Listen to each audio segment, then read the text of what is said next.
What's going on, my peoples? It's your boy, Mr. OBF, back one time for your mind. Welcome to the OBF, the network, people. Make sure you guys hit the like button, hit the subscribe button, hit the bell button so you guys get the live streams when we go live, people. And if you can, donate to the channel. Go to OBF, the real Cash App, and donate to the channel, people. We highly appreciate anything you guys could donate to the channel. All right, man. Let's get it in, man. Hope everybody having a blessed Saturday, man. Good morning to everybody, man. Listen, man, I've been sitting on this interview for a little minute because I wanted to actually really genuinely kind of like understand why do people like Shakur Stevnson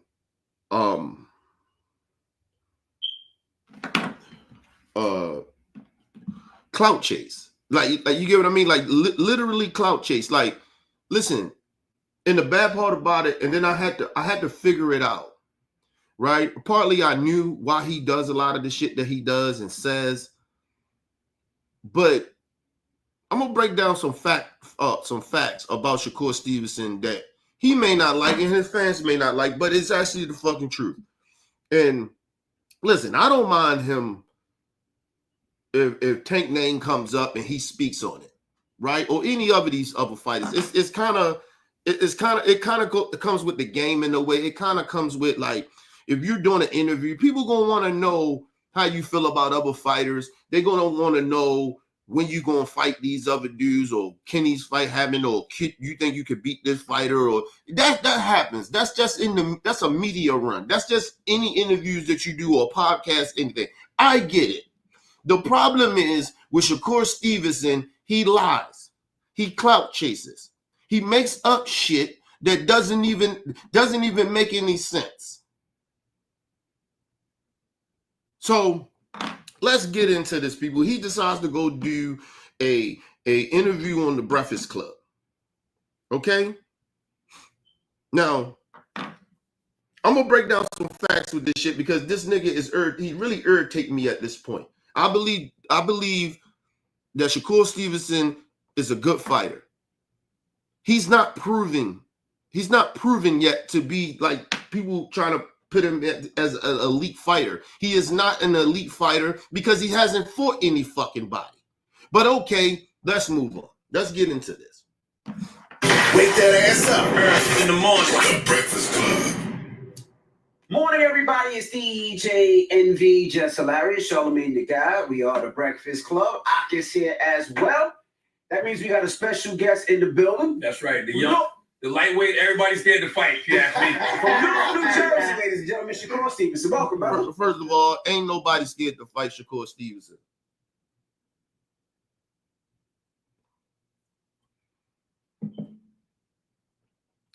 Two things why they don't want to fight Shakur, not because they scared to fight him, and the reason that a lot of fighters do want to fight Shakur. Listen, first of all, the reason that people don't want to fight Shakur is because he runs too goddamn much. Listen, people, Floyd Mayweather was one of the greatest defensive fighters of all time, but his shit was least exciting in fights. Now, the whole fight may not be exciting all the time, the whole fight, but at least he got some moments in there where it's very exciting. Listen, I don't like Keyshawn Davis. Keyshawn Davis fights is more entertaining. So, listen,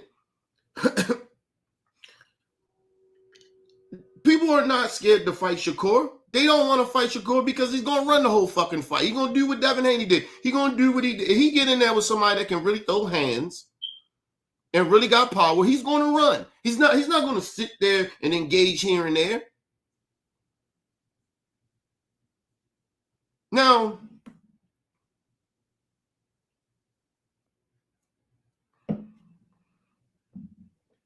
the second thing is a lot of fighters want to fight Shakur because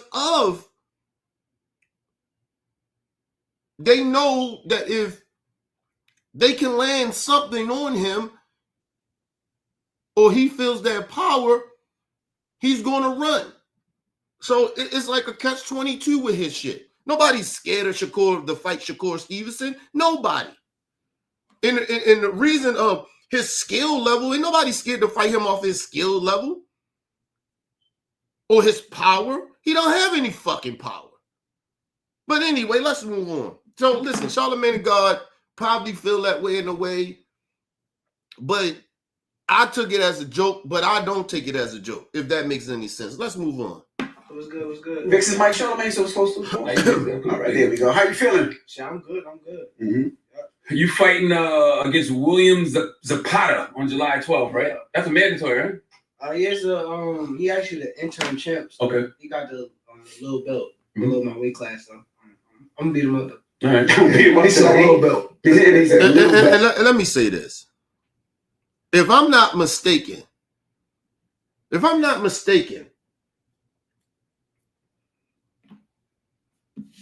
man, hold on. Give me a second, people. Let me get my damn phone.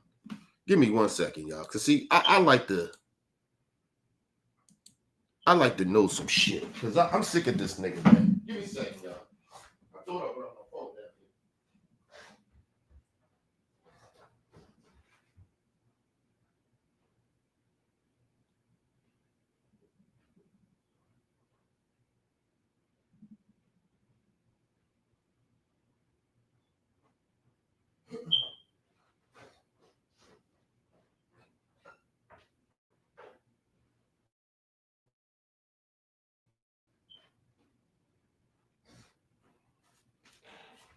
Because I'm sick of this nigga. Who is the lightweight champions at light heavyweight?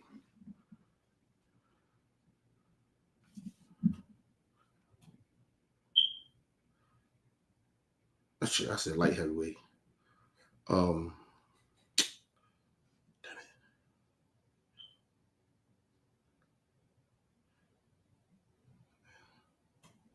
My bad. Give me a second. Shit. Let me go back. My bad, people. Because I'm sick of this nigga. Give me a second. Who is the champions at 135?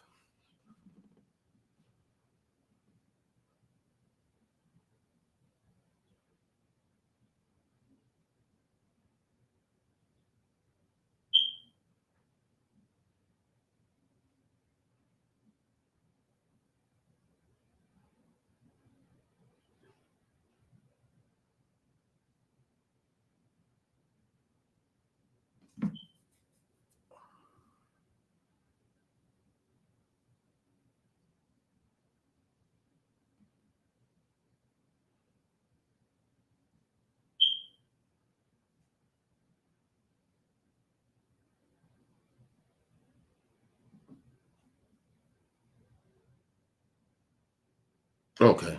Yeah, Cepeda is that. Okay. All right, I'll move on. My bad. Yeah, I just wanted to fact check some shit, but let's move on. I forgot about Lomachenko and shit, but okay, let's move on. What do you think of him? His skills, all that good stuff?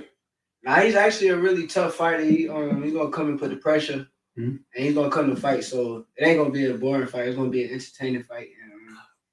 I'm just ready to put on the show. First of all,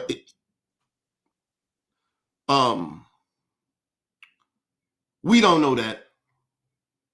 He doesn't know that because, like I said, and first of all, I'm not even going to give him the benefit of the doubt of saying that it's going to be a very entertaining fight because we watched your last fight that was trash. We watched your fight before that was trash. We watched the fight before that. It was trash. It wasn't nothing entertaining about your last 3 fights. So why the fuck would we assume off of what you have been doing, not an opinion, over your last couple of fights, they have not looked entertaining. So no, nigga, I'm not giving you the benefit of the doubt. And like I said, Cepeda's okay, but nigga, you are the problem. So no, I seen your last 3 fights. They're not entertaining. And I don't think I'm not giving you the benefit of the doubt that this fight is going to be entertaining. Let's move on. I want to know why everybody afraid to fight Shakur. I don't know if it's afraid of what, right? But I saw Rolly recently say that you are overrated because he said he feel like you got a weak resume. To me, I don't know if you. I don't think you're. Let me say this. Rolly is probably the wrong person to be talking about somebody's resume, but he's not lying. Shakur Stevenson's resume is not that good. Let me look up his resume. Shakur Stevenson pro fights.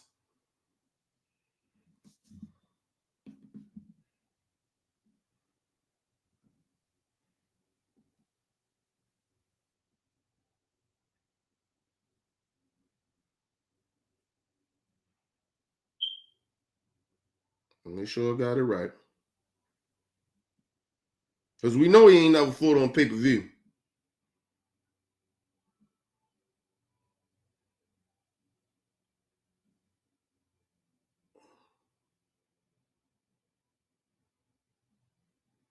Okay. Yeah.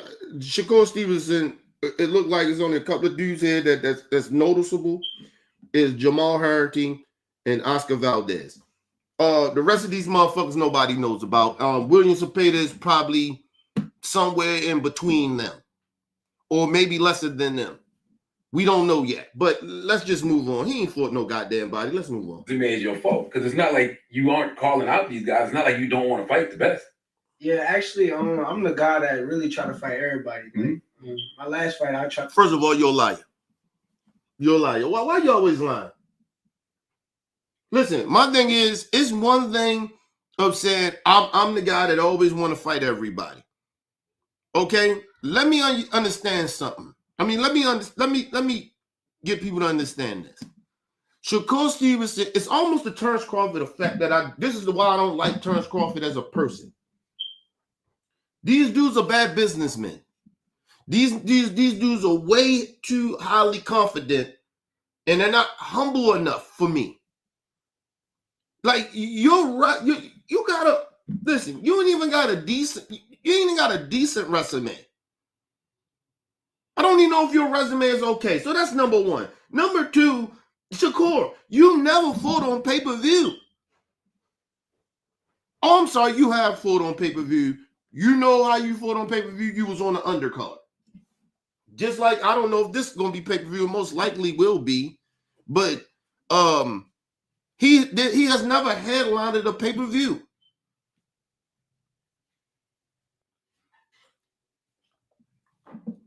You've been a co-star, bro. Like what are you talking about?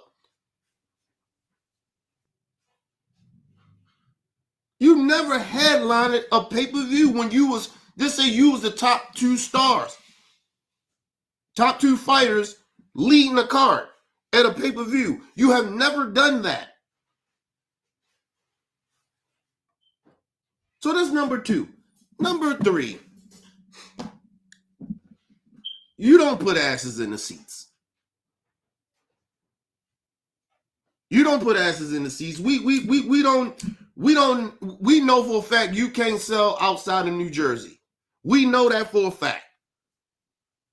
You do not put asses in the seats. And I told you, a lot of these dudes, they make a lot of their money with the upfront money and that back end money, which is the back end money, which is how many asses you can put in the seats in them arenas. The pay-per-views is not, listen, them fighters don't make money off of pay-per-views like that. The pay-per-views is kind of for the promoters and maybe if it's for the fighters in a way is more of heightening their status up a little bit, right? But nobody's really gonna make a whole bunch of money off of pay-per-views like that. It's the Ron Garcia and Tank Davis fight, that's very rare in this era of pay-per-views selling like that.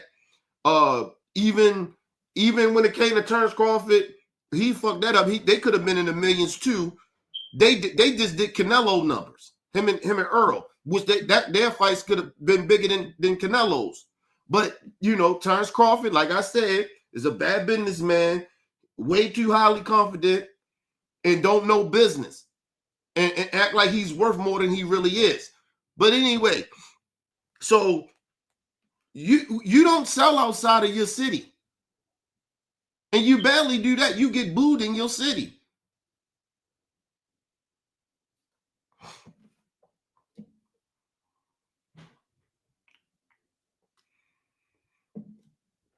Think about it. These dudes come to the table and they can't sell out their cities. And then a person like Terrence Crawford can do that, but he can't really sell outside his city. That's what makes Tank special. Tank can sell out in his city. If Tank ever does like a fight in Baltimore again, that bitch gonna be big. Okay? But you want to put that fight somewhere, like when he did DC, he sold that bitch out. New York, he can do that. Atlanta, he can do that. He trying to do Texas. I believe he can do that as well. Like he did Vegas. Like he can do these in LA. He did it in LA. Like Tank can do these. He has multiple cities that he has sold out. These dudes do not.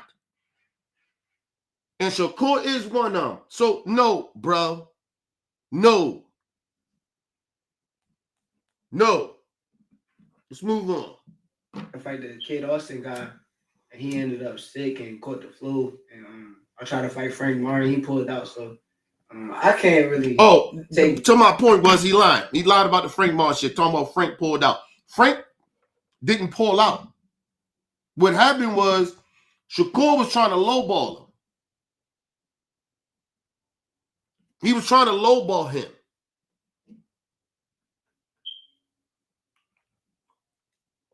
This is how you knew that Shakur Stevens, because it's a business too. Shakur keeps trying to act like everybody got to come out and fight him, and he this big star.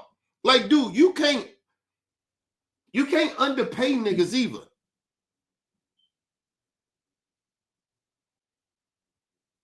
Now understand something. Shakur Stevenson is not a star. I'm sorry, he's a star, but he's not a superstar. He's a star. I give him that. But he doesn't sell shit. And the reason this is why I say he keeps something acting like he's just, even if he's just an okay star. He's not even like a big star. He's not like an A-level star. He's a star. He's just a star. He's a C-level star. Right? And I'm not talking about skills. I'm just talking about him putting asses in the seats and popularity. He doesn't do none of that. Listen, Shakur tried to offer Frank Martin, lowballed him, tried to lowball him, and try to act like he was bigger than Frank Martin, which he was a little bigger than Frank, right? But he wasn't that big enough to lowball Frank. He wasn't big enough to do that.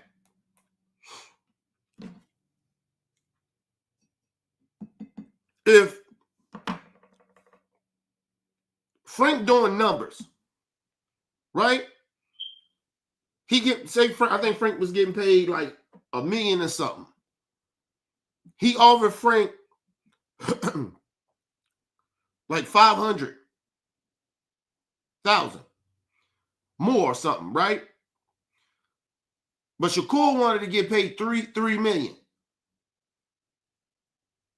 But we came to find out they basically did the same numbers, like putting asses in the seats. They put, you know what I mean? They did big numbers.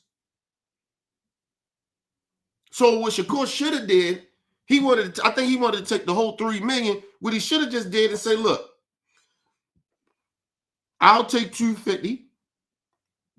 I'll give you 2. I mean, I take 2.5. You take 2. I get more of the back end of the money because, look, I'm the bigger star.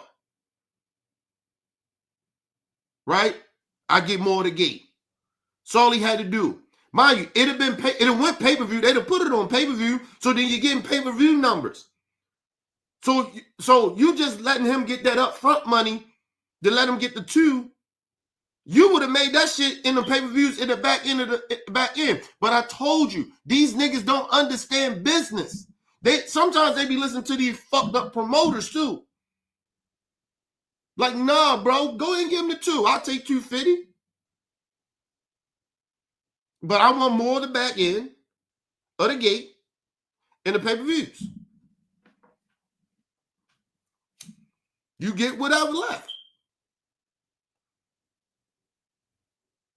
Because it was going to be on pay-per-view. Because I think that would have been Frank Martin's debut on a pay-per-view of like him headlining some shit. So it'd have been a pay-per-view. Frank Martin at that time had a name. He was somebody. He was up there. So they'd have put that on pay-per-view. But Shakur doesn't think like that. But so Frank didn't pull out the fight. Frank said, nigga, you not lowballing me, bro. You not that big of a star than me.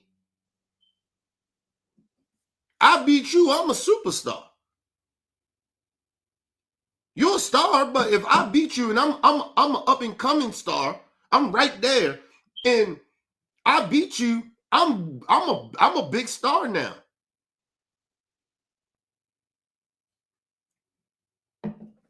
Let's be real. These dudes don't know how to do business, man. Let's move on. And then he sits down here and he lies. Everybody pulling out on him. Because you lowballing niggas. Let's move on. But Rolly said serious. Rolly been knocked out before. and you can't like He's a clown. He's a clown. So somebody like that can't call somebody like what's a weak resume? If you won titles in different divisions and he's a former unified champion. Besides Tank, what's his first of all, them belts don't mean shit. They still downplay Tank resume.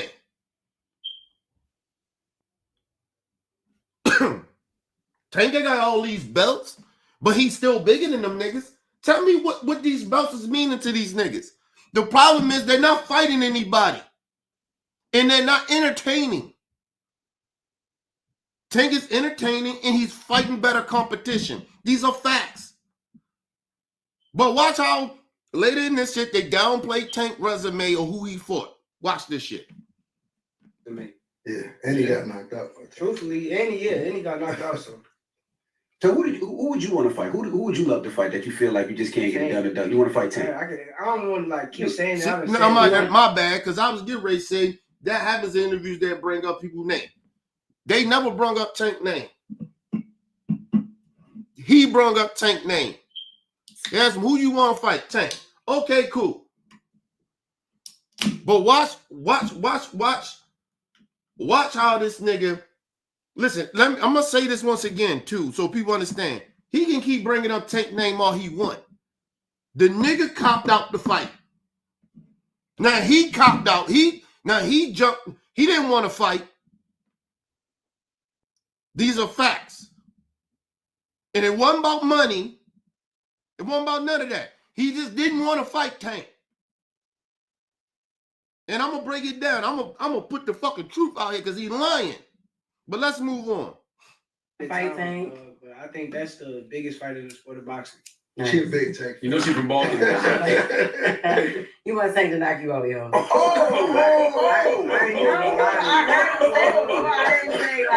want to fight Tank, and that's nice, but why do you want Tank to knock you out so bad? Like, look, that sound good. That sound real good. But she's too little.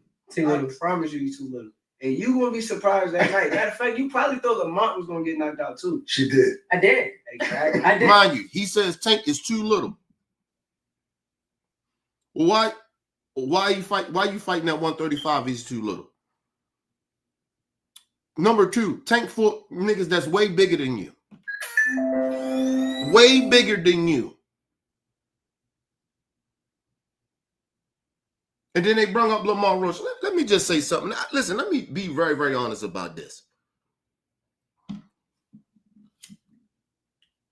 Shakur and other people like to lie about Lamar Roach. Everybody and their mama thought Tank was going to knock this nigga out.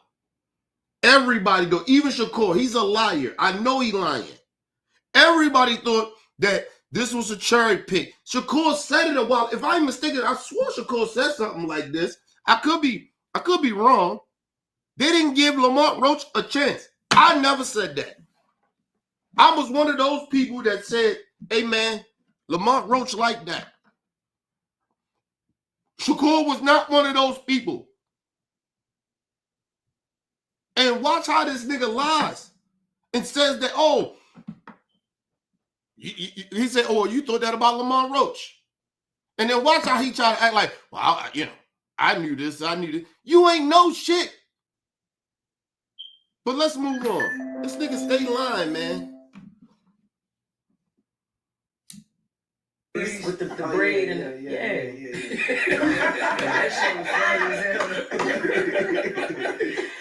Did the fight with Roach change how you looked at Tank in any way?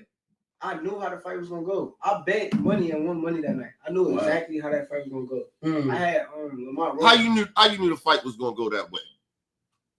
You bet money. Did you win? Because nobody knew this was gonna be a draw. That's a damn lie. It's very rare that somebody will be like, it's gonna be a draw. I don't even think you make money off of a draw if you bet. He's lying. Why are you lying? It went exactly what I thought. I bet on that fight. Did you win money? Because unless you knew it was going to be a draw.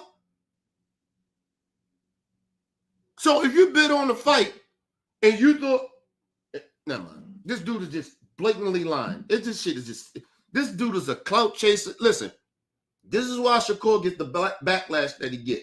This is why he's not liked by the fans like he think.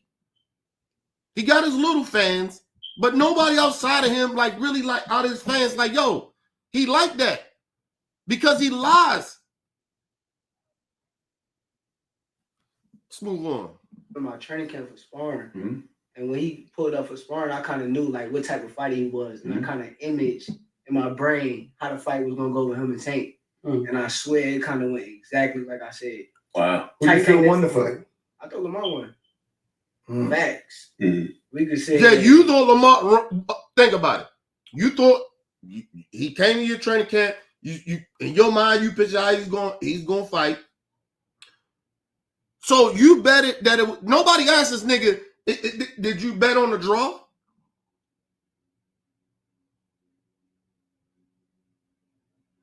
Did you bet on the draw? Because he's lying. If he says he did, listen, I guarantee you, I'm 99% sure, not 100, because nobody's 100% sure, but I'm 99% sure he did not bet on that fight that it was going to be a draw.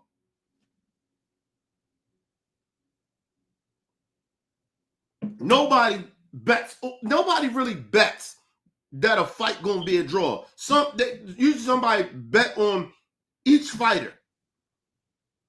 It's like a motherfucker said, I thought it was going to be a disqualification. No, ain't nobody betting like that.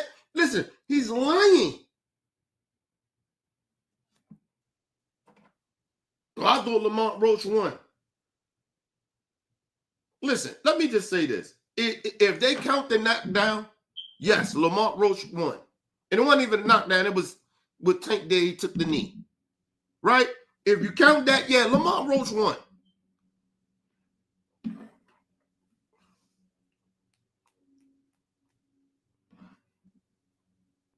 But if you take away him taking a knee, the knockdown, I guess you call it that. I watched that fight. And I'm going to watch it again, but I watched that fight twice.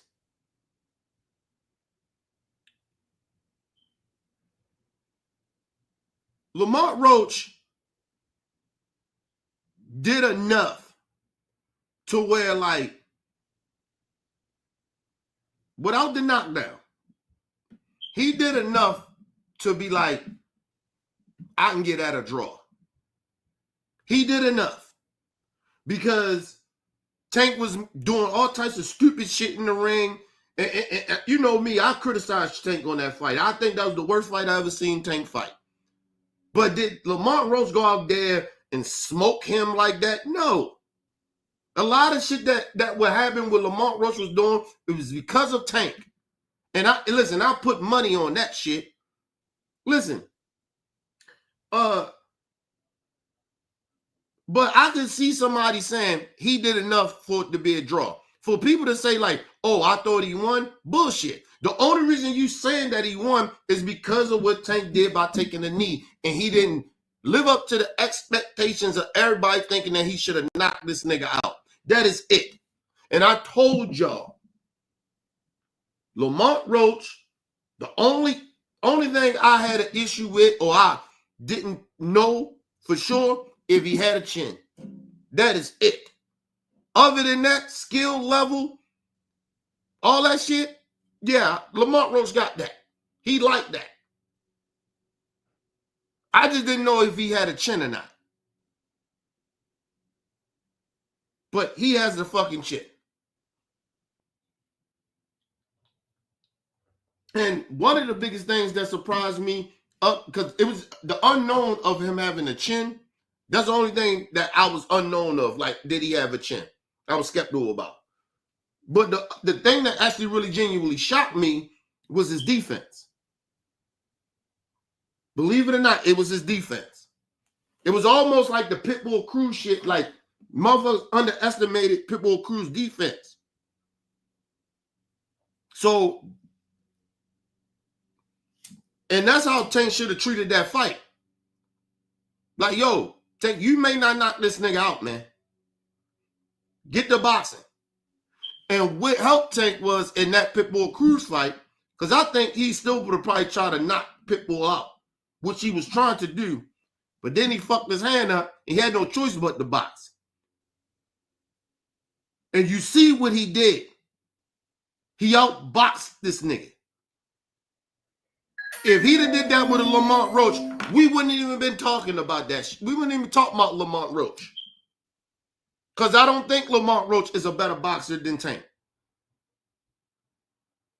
Tank went in there and did some shit that he first started off in his boxing career trying to slug it out with niggas. And Lamont Roach ain't that nigga to be doing that to. Because he got some power. He got skills. The only thing that surprised me was his defense. He got defense. And the one thing I was skeptical about was his chin. He got a fucking chin. So no, Tank, what you listen, nigga, at a certain point, you know you can't knock a nigga out. Tank just went in that bitch trying to put on a show. And sometimes this is what happens to niggas like Tank. When niggas' expectations of you, and you don't understand, yeah, you want to put on an entertaining fight, but you want to still win. And Tank went in that bitch trying to entertain. And I didn't like that about him. And I thought he matured enough to understand that. But like I said, it was so much bullshit going on with his corner, him talking about retiring and all that other shit. And I'm like, yo, and it was something Lamont Roach said, and I actually agree. He said, nigga, I hope you focus talking about all this retirement shit. Like, nigga, be focused. And listen, I read people's body language very well. Listen, Tank didn't look like he wanted to fight. He didn't like nigga, he was ready to retire before he even fought Lamont. I seen that shit in the first press conference. I was like, yo, what the fuck? Like, why is this nigga even fighting if you don't really want to fight? No more. Like, just retire, bro.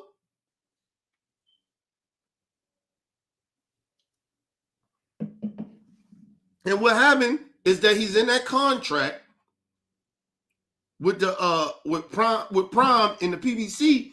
Well, it seemed like he just had to go out there and fight. He didn't really want to fight. Tank wasn't, his mind, his mental ain't even in the shit. And I'm like, well, nigga.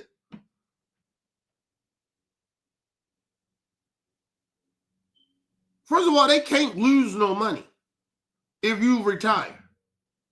If he just say, look, I ain't feeling this shit right now, I'm gonna retire. They can't lose no money or gain any money.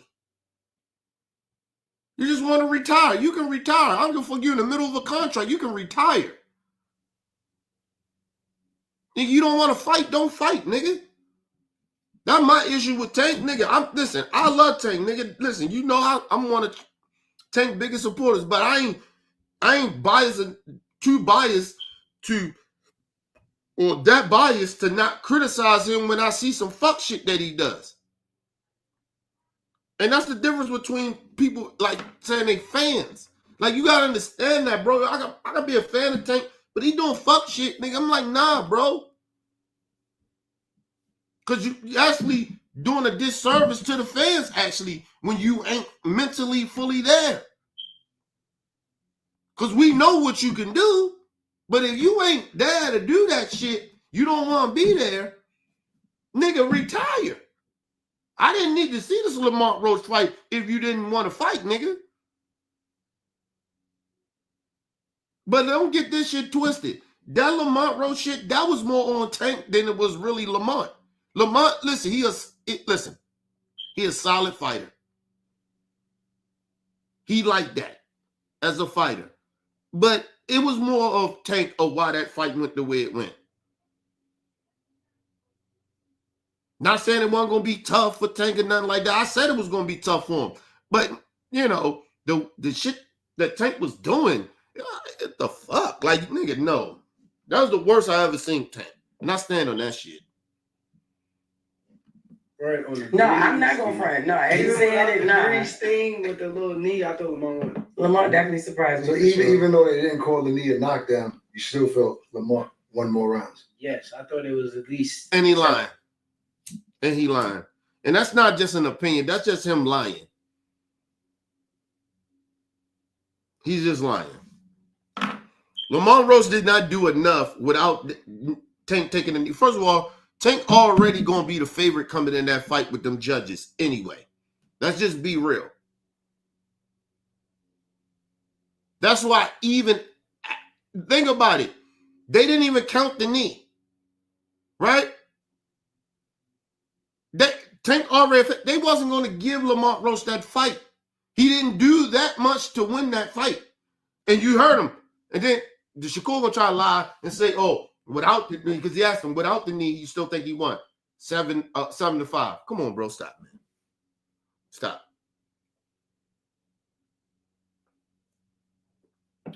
Because the first couple of rounds, who you really giving them rounds to? The first 3 to 4 rounds, who you giving them really to? Maybe him and Tank took one out of them 4. The fuck are you talking about? Like, this dude's just lying. But let's move on, y'all. This nigga just stay lying, man. How you think the new one gonna go? The one coming up with I Tank hope he and don't Roach? fight Lamont, actually. Like, I hope he don't get in the ring with him again. Because at the end of the day, if he lose, it's just gonna look bad on the fight with me. So it's gonna look like somebody else already did it. He's right. That fight stock is gonna go a little down. But I heard Tank might be fighting Jake Paul. There's still rumors about that again. First of all, it ain't even true. That's a lie. And let's go back to what this corny ass nigga said. Because look, Shakur's a corny ass nigga. He corny. He corny as fuck. Listen, let me just say this. He said, I don't want Tank to go and lose this fight because I want to fight him. I want to be the one that beat him. Listen, let me say this. He a liar. He's a liar that he wants to really fight Tank. It's a lie. It's a lie. And like I said, Shakur, you looking for a payday. Because I'm going to tell you something. Ain't nothing changed with Tank of him fighting you. You already know that you're not the biggest star. You already admitted that. Okay, now, excuse me. You know that. We know that. The world know that. You're not the biggest star, so you don't get to come and negotiate and tell Tank what you want. You already know that. Tank told you, you can get the fight. We give you $5 million up front. Because you don't really bring in shit. The second thing is, nigga, we not putting no money in Eddie Hearn's pocket. You got to come over here. Now, mind you, people like, well, Kenny, he with Eddie Hearn. Before he was with Eddie Hearn, he was a free agent. Tank offered him this shit after the Lomachenko turned down the fight. And he was a free agent. He turned this shit down. And what he go do? Instead of him going over there, oh, and I'm sorry, the other thing, he told the PBC told him, this is what he wanted. He said, I want a multi-million-dollar deal. I mean, a more than a one fight deal. And they told him no. Because you know why they told him no? Because of the simple fact the nigga don't sell nothing. He's going to waste their money.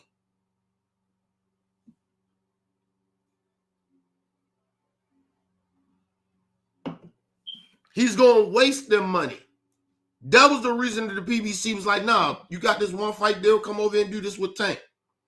Now, mind you, they are the things that Tank and the PBC offered him.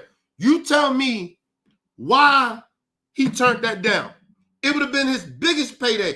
He gonna say some shit in here. This was his biggest payday fighting over there with Turkey in his last fight. But you would have made way more money fighting Tank. Tell me that he really genuinely want to fight Tank. Tank ain't lowballing him. Tank giving him $5 million. This nigga ain't never made $5 million. Not up front.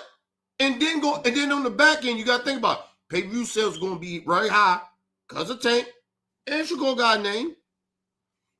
And you know Tank gonna put asses in the seats.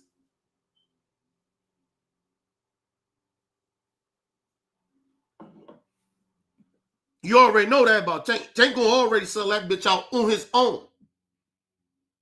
Without you. And you still gonna get back-end money. You gonna get pay-per-view money. So you probably gonna see more than what Frank Martin seen. And Frank got some money. I think, if I'm not mistaken, Frank probably got about 10 overall. So you're gonna see way more than Frank. You're gonna see about 25, 30 mil.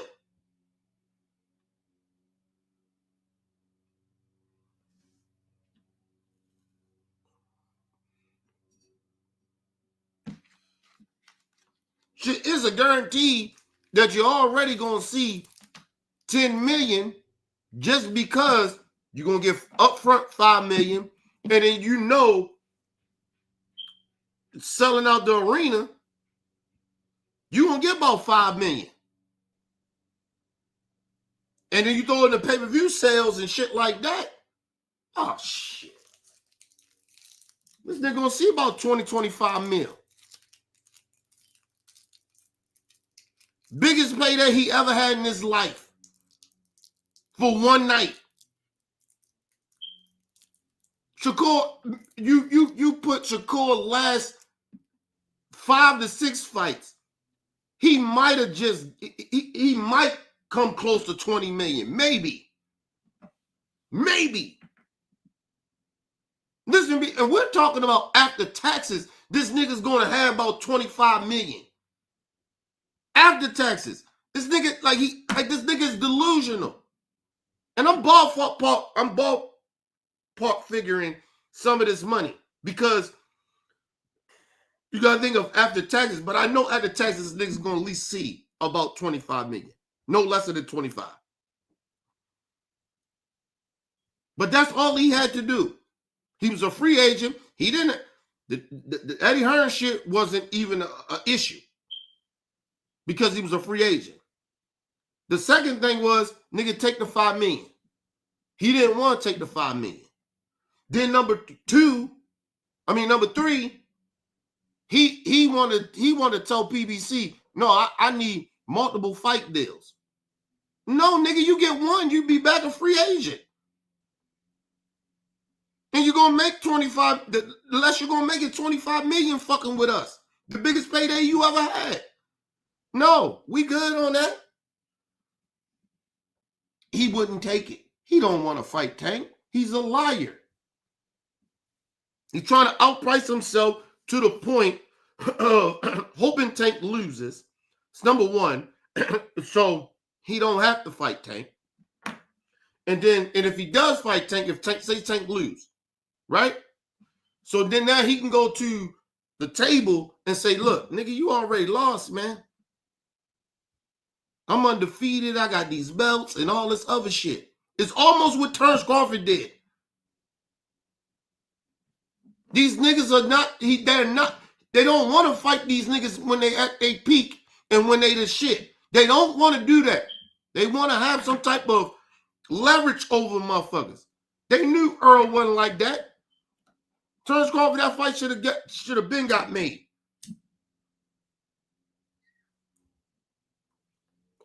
When Terrence Crawford became a free agent, Terrence Crawford and Earl should have fought right after that.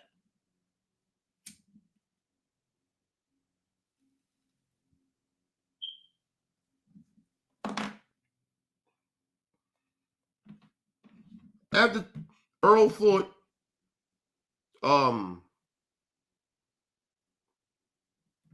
what's his name? Fuck is his name? The Cuban dude, the black Cuban dude. I forgot his name. After Earl fought him, the hype was big. They was like, "Oh, Earl back." Right out of that, they should have been fighting. But Terrence Crawford did what Shakur's trying to do.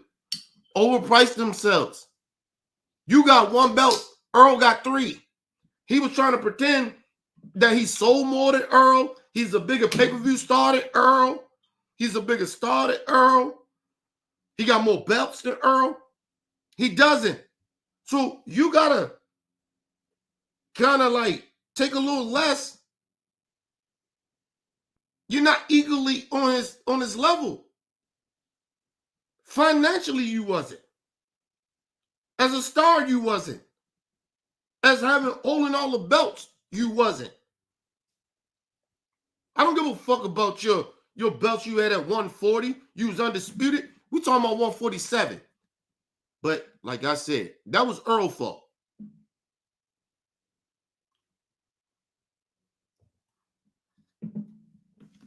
Then the nigga even fucked him up even more. He wound up, I guess the negotiations didn't work out or whatever.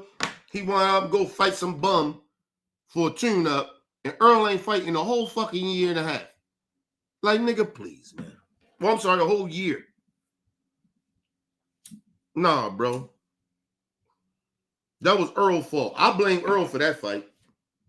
And like I said, you won't do that to Tank. I guarantee you won't.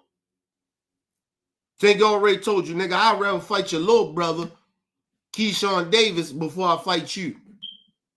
And I'm going to tell y'all something. Don't be surprised. Do not be surprised. If Tank win this fight, coming up with Lamont Rose, I think the new date, it wasn't like June or July. But Tank pushed it back to August or some shit. And don't be surprised.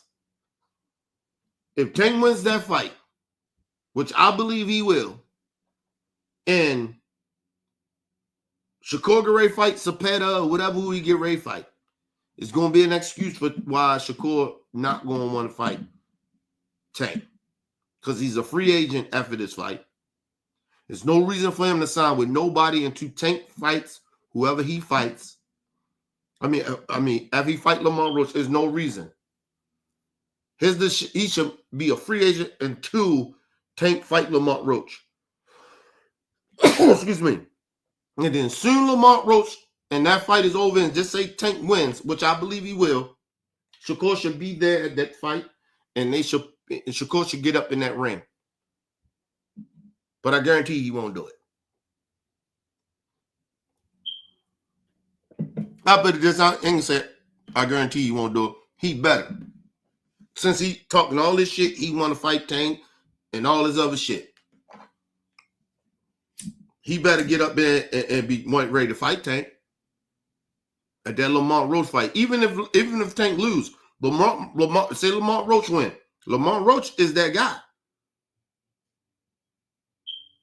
But then, like I said, he probably won't be able to fight Lamont Roach, because if Lamont Roach beats Tank, it's going to be a rematch in the beginning of the year. So, but if I'm still Shakur, I'm still at that fight. Because, like he said, I'm hoping Tank wins, hope Tank don't lose, and all this other shit. So you still be at that fight.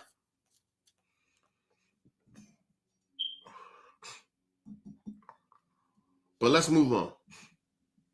What do you think about that fight if that happens? You think he takes it out of real fighting to this is comical? Man, it's a business, so he probably just trying to go get a bag. Oh, I wanted to say that they brought up Jake Paul. He's not fighting no fucking Jake Paul. I'll fight fucking Jake Paul. The fuck is the reason for Tank to fight Jake Paul? Let's just be real. Listen, Jake Paul makes his money. I get that. Shout out to Jake. But Jake don't make no money. I mean, he don't make more money than Tank. He don't make more money than Tank. Listen, everything that Jake Paul does is celebrity boxing, nigga. The people that be on his undercard is the real boxers. Jake Paul is just entertaining, nigga. It's celebrity boxing when he fights. He's not fighting. When he fought real fighters, real boxers, a real boxer, he got his ass whipped. The fuck are we talking about? He lost. What are we talking about? Jake Paul ain't no real fighter until he consistently fight real fighters. I'm not trying to hear that Jake Paul shit. If you fight Jake Paul, it's just a bag. It's just celebrity boxing.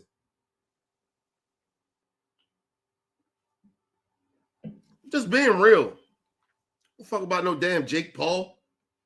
We live in an era of people on the internet misconstruing real life to fucking fake reality and trying to mash those shits together. Nah. Some of you motherfuckers live in fantasy land. A lot of us live in reality. I'm sorry, some of us live in reality, and a lot of y'all live in fantasy land. You like to be entertained. I don't know why, but okay, cool. I told you, people's life ain't that interesting. That's why they be on the internet looking for all this entertainment bullshit. Fucking Jake Paul. That ain't even, listen, it just was some shit that people threw out there to try to discredit Tank and all that. He's not fighting no fucking Jake Paul. You know how big Tank got to get to go fight Jake Paul? Jake Paul is a big dude. And I'm not talking about weight-wise. I'm talking about height. Come on, man. Let's move on. I don't knock nobody for trying to make a bag, but I think he do got to fight me before he retire. That don't mean shit. You can think whatever you want. But if you don't understand that Tank is bigger than you until you beat him, you will never get that fight. You hoping, listen, I'm telling you, Shakur he's doing the Terrence Crawford shit. He's hoping, just like this shit with Lamont Roach. Nigga. He wanted the Tank fight coming up. But he couldn't get it because he had everybody got to know you got to fight Cepeda, your mandatory, whatever. And Tank everybody thought that Tank lost to Lamont Roach. Tank like, fuck it, I'm going to run that bitch back. So he actually gets a pass. But I'm telling you, if he beats William Cepeda, like he says it's going to be entertaining. He going to whip his ass and fuck him up and all this other shit. Okay, cool. Let's just say he does that. I highly doubt it. But let's say he does it.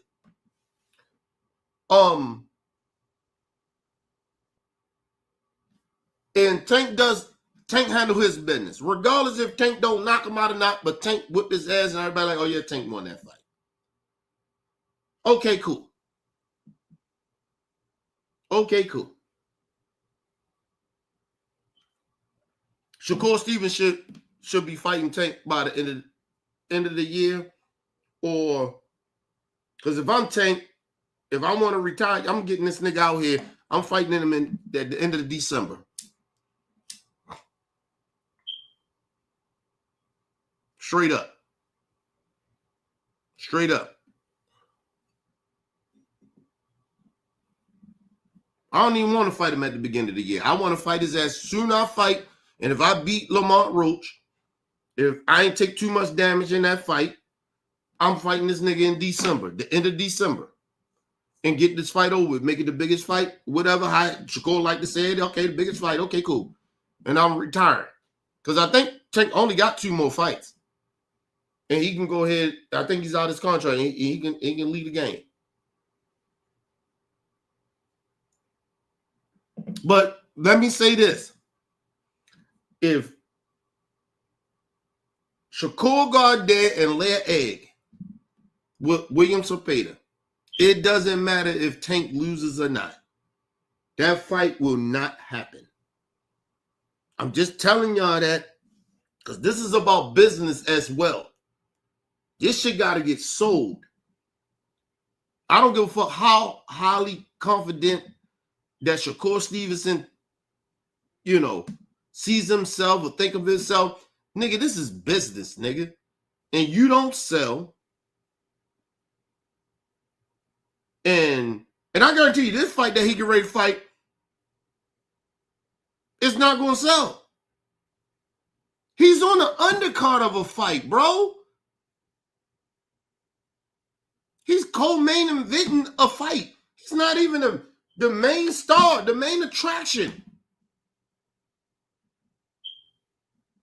I don't understand this nigga, man.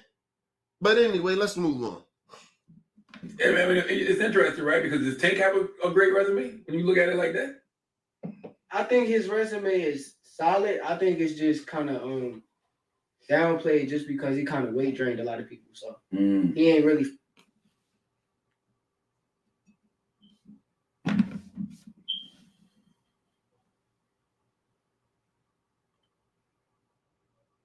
He weight drained. I forgot. I'm sorry. It was Mario Barrios. Mario Barrios said, well, you shouldn't sign the contract. If you feel like they weight draining you or whatever, you don't sign the contract. And let me say this. Mario Barrios said that he didn't get weight drained. That's 2 things. Mario Barrios said that he didn't get weight drained by Tank. He said that you don't sign a contract if you think you're going to be weight drained. Don't take the fucking fight. Real stand-up shit. Shout out to Mario Barrios. I fuck with Mario Barrios. Listen, and not because I'm saying his shit agrees with me. I'm saying because he's speaking real shit. Not this fake shit Shakur doing. And who else he weight drained? He didn't weight drain Ron Garcia. Ron Garcia was fighting at 140. His last couple of fights before he fought Tank, he was fighting at 140.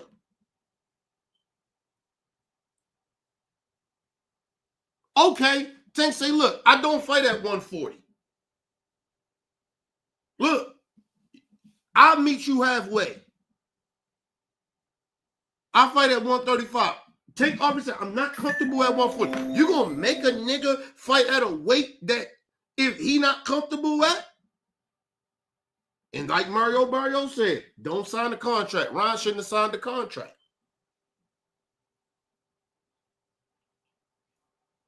Let me say this to you too, Shakur. If Tank say we fighting at 135 and it's a cap limit of how much you can weigh after you weigh in, you can't bloom up to that. Nigga, you better take it. But it was only 2 fighters that they try to lie and say Tank weight drained them. Ron Garcia, he did not weight drain Ron Garcia. He actually bargained with Ron Garcia. Ron Garcia signed the fucking contract. I'm saying, okay, cool. How you get weight drained when you sign up for some shit and then complain about the weight? Nah, bro. You sign a contract, nigga. You can't complain about the weight of being weight drained. Then number two, Mario Barrios wasn't weight drained. He fought at 140.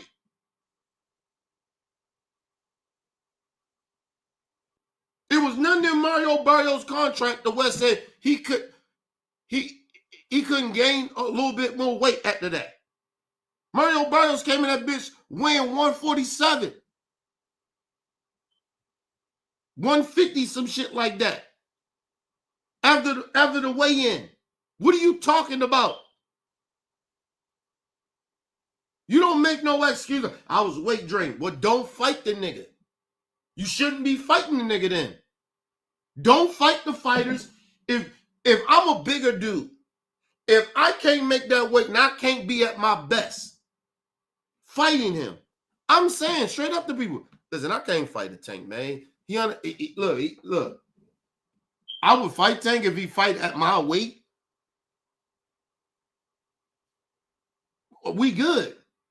But I can't fight Tank. Tank underweight. Well, what if y'all meeting halfway? Nah, that still be weight draining me. I won't be at my best. I gotta be at my natural weight game. The problem with a lot of these fighters, they lie and talk about what happened with a lot of these fighters, right? They get at the weight and they make the weight.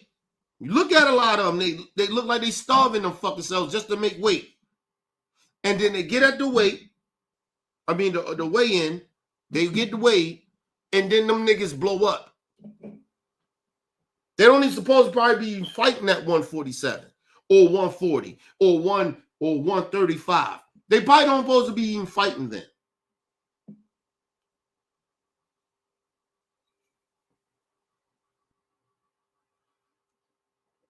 Then you talking about people, and then if you're talking about people coming up the fight, Tank, it's only been one. Oh, I'm sorry, two, and that was Hector Garcia and Lamont Roach. But Lamont Roach fought at 140 and 135 before. He didn't complain about moving up to the weight. Neither did Hector Garcia.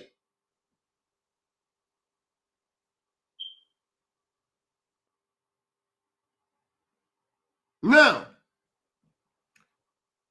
Tank actually went back down to fight the dude Cruz.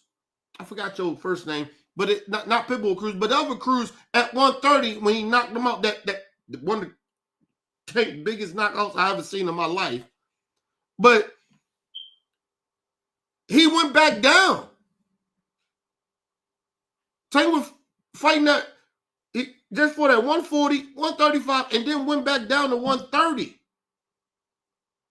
Because he's really a 135 and a 130 pounder. Never been that big of a dude like that.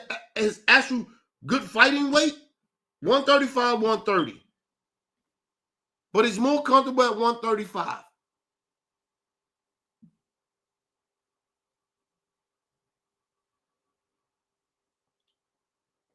Tank was actually, he looked at weight drain when he fought the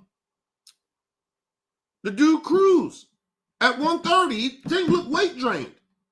What are you talking about? Who the fuck are you talking about? He weight draining, or he making people come up? It was only two dudes. The two dudes you naming that he supposed to weight drain, we know that's bullshit. And the two dudes that came up, we know that's bullshit. It's only four dudes out of everybody he fought. Four dudes.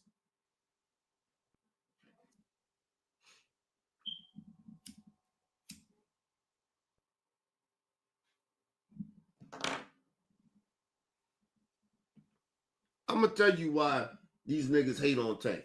Because it all comes from hate. They mad because Tank ain't got to be multiple division champions, which he is, right? But nobody, they discredit that with the whole bullshit. He weight drains people. He bring people up from weight. The reason they do that is because of through all that so-called negativity that they put out there, Tank is still bigger than them. He's still bigger than them. You know what I'm gonna tell y'all why? It's because he actually put asses in the seats because he's entertaining. These dudes are not entertaining. Don't blame Tank because you niggas, you say you more superior boxer, you better than Tank, but you still don't put asses in the seats. You don't blame Tank for your mishaps. You hating on Tank for what?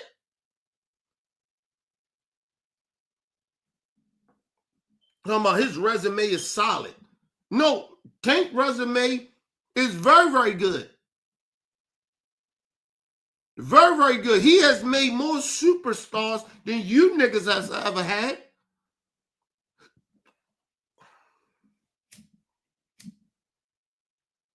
Rolly Romero got a name. Even though Tank knocked his ass out, he got a name. He even made Ron Garcia bigger than what he was. And Ron was a superstar.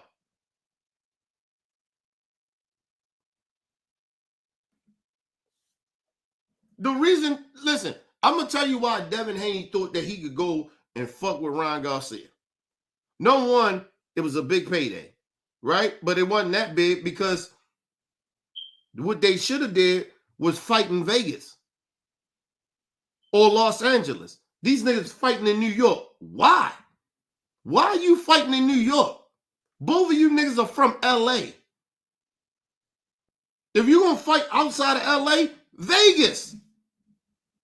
The fuck are we talking about here?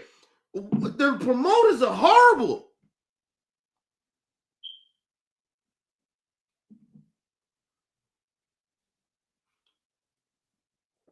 That fight supposed to have been big. Regardless that Ron Garcia lost the Tank. But one of the reasons why, like I said, it was a pay. They was looking for a payday.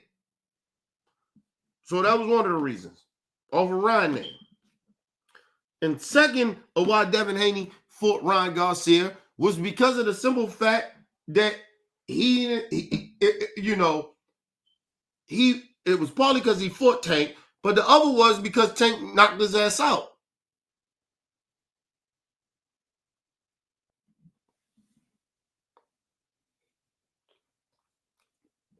And I'm going to tell you about some of these fighters. They believe when these fighters be losing to other fighters, they believe that they can beat them fighters.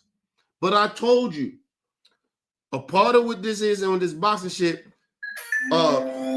certain fighters, they, it could be, I'm looking for a word, but it's like you could fight a fighter.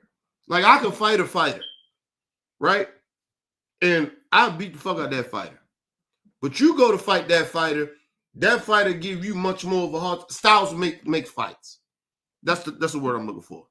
Sometimes your style can't beat the fighter that I beat. But like I said, these niggas, they lie all the time, pretend that they're bigger than Floyd Mayweather or whatever, or they try to act like they like Floyd, and that's stupid too. You niggas keep thinking y'all Floyd Mayweathers. You niggas are not even on Floyd Mayweather level. Listen, the greatest thing about Floyd was his defense. You niggas ain't got Floyd Mayweather defense. He has the greatest defense that I've ever seen in boxing. Nobody has that. Nobody has Floyd Mayweather defense. Nobody.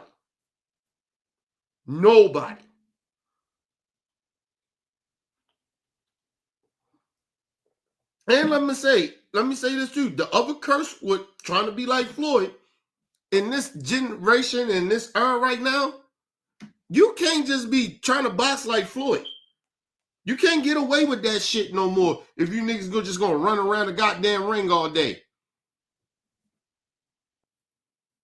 They want to really see fights. Niggas throwing hands. You can't do what Floyd did. That was his era. Niggas ain't even adapt to the era yet. I want to be like Floyd. Nigga, you can't be like Floyd. Floyd was a special type of a special generational talent. That's something different. Nobody has that. Everybody gonna have that generational talent. You might got somebody that can come close to it, but they ain't Floyd. It's like, listen, I love Kobe. Kobe, my guy. Y'all know Kobe, my favorite basketball player all the time. He ain't Mike. Just never was Mike. Came close to it, but he ain't Mike.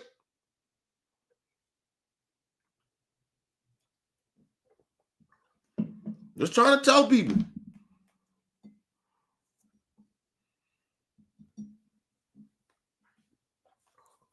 Like, people be like on real talk, I can see how people can put LeBron James over top of Magic Johnson. I get that. If you trying to compare those two, I can see that. But you're talking about comparing LeBron James to Michael Jordan and Kobe. Nah, nigga. No. Ain't nobody better than them. Nobody. It's Michael, then it's Kobe. And then it's the rest of you niggas.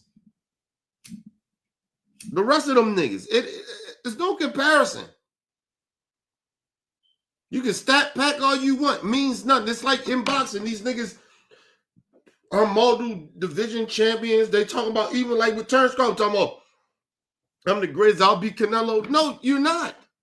Even if you beat Canelo, I'm not going to put you on a Floyd Mayweather level. You're not Floyd. You'll never be Floyd. Floyd did something that you could never do unless you continue to stat pack. And we know that your resume ain't like Floyd Mayweather resume. He 50-0, and nigga, about 75% of his fights, nigga, he fought somebody. Turnstile, who he really fought? He got some people on his resume, but it ain't no 75%. Come on, man. Let's stop. Let's move on.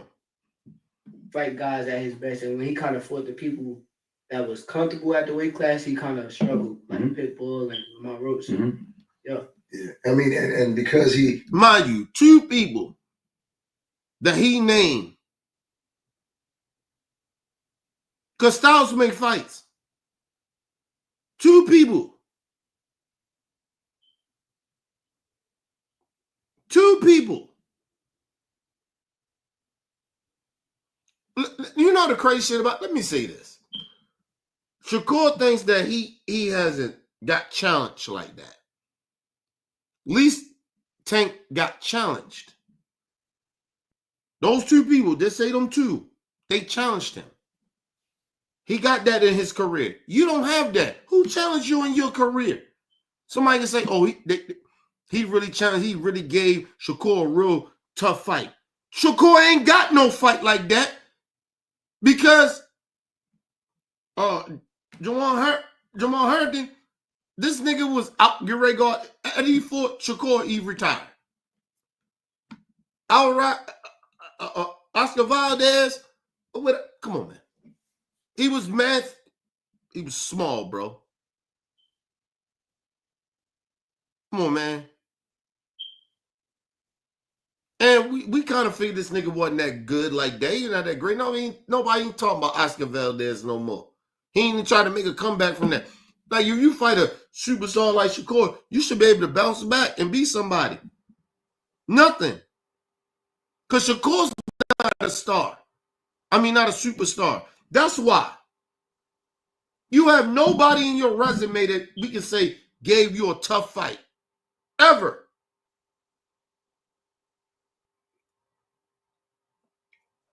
They trying to downplay Tank shit because he had 2 fights that gave him real competition.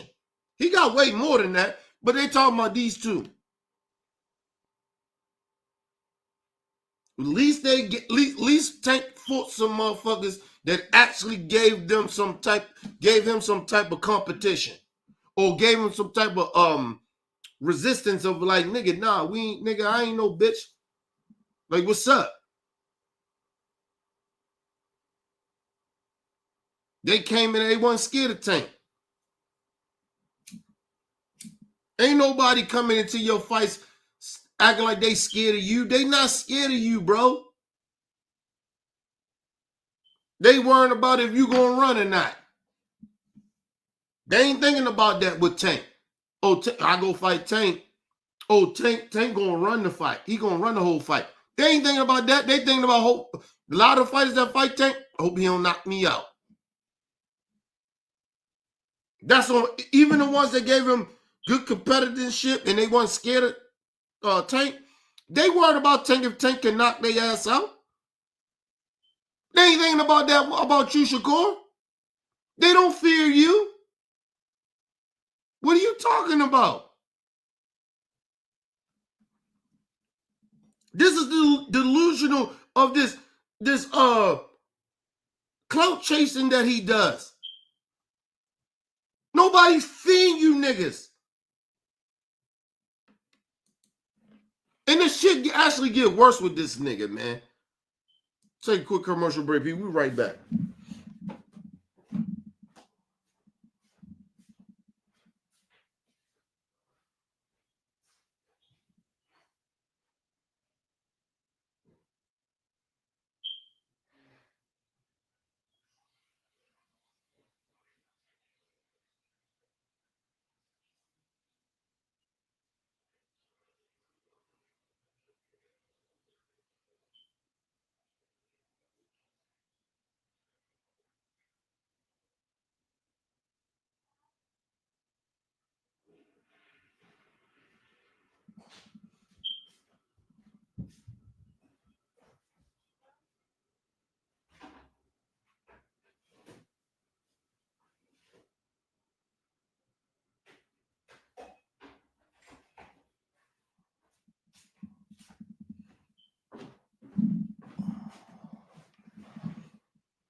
All right, people, I'm back from a quick commercial break. Make sure you guys hit the like button, hit the subscribe button, hit the bell button so you guys get the live streams when we go live, people. And if you can, donate to the channel. Go to OBF, The Real Cash App, and donate to the channel, people. We highly appreciate anything you guys can donate to the channel.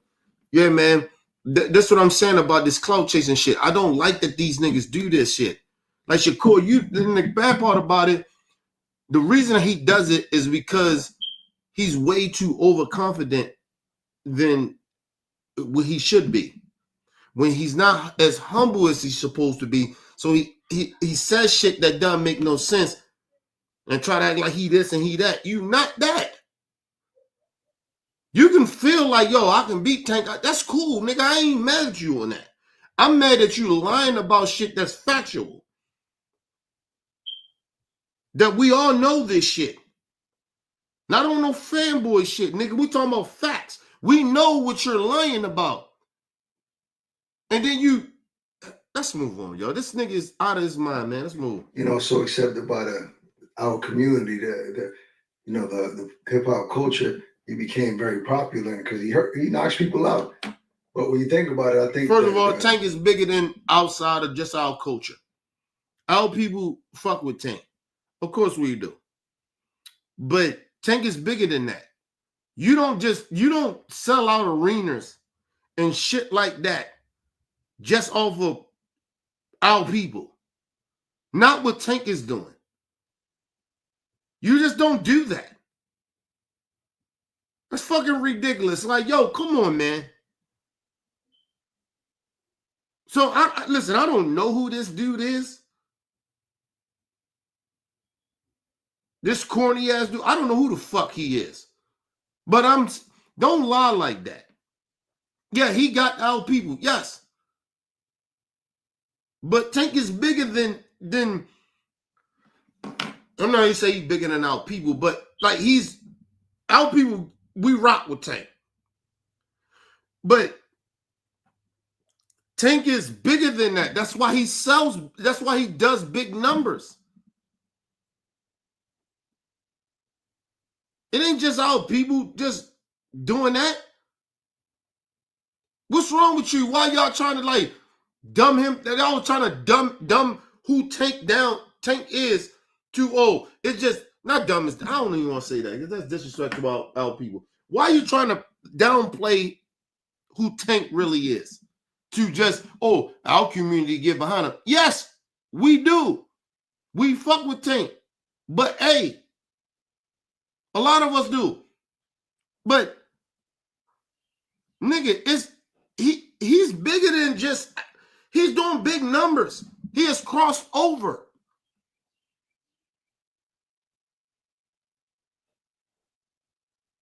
What is Shakur doing? Like niggas is like you trying to downplay Tank? Why Shakur ain't got our people? That's what I want to know. Why Shakur ain't got our people? And I'm not just talking about just in your state, you got your people outside of your state with your people of black folks. Why you ain't got other black folks outside of your state fucking with you? Let's move on, man. See, this, I don't like this. See, when these dudes be in, I wish I'd be in these interviews. Because I'll be like, yo, what the fuck are you talking about?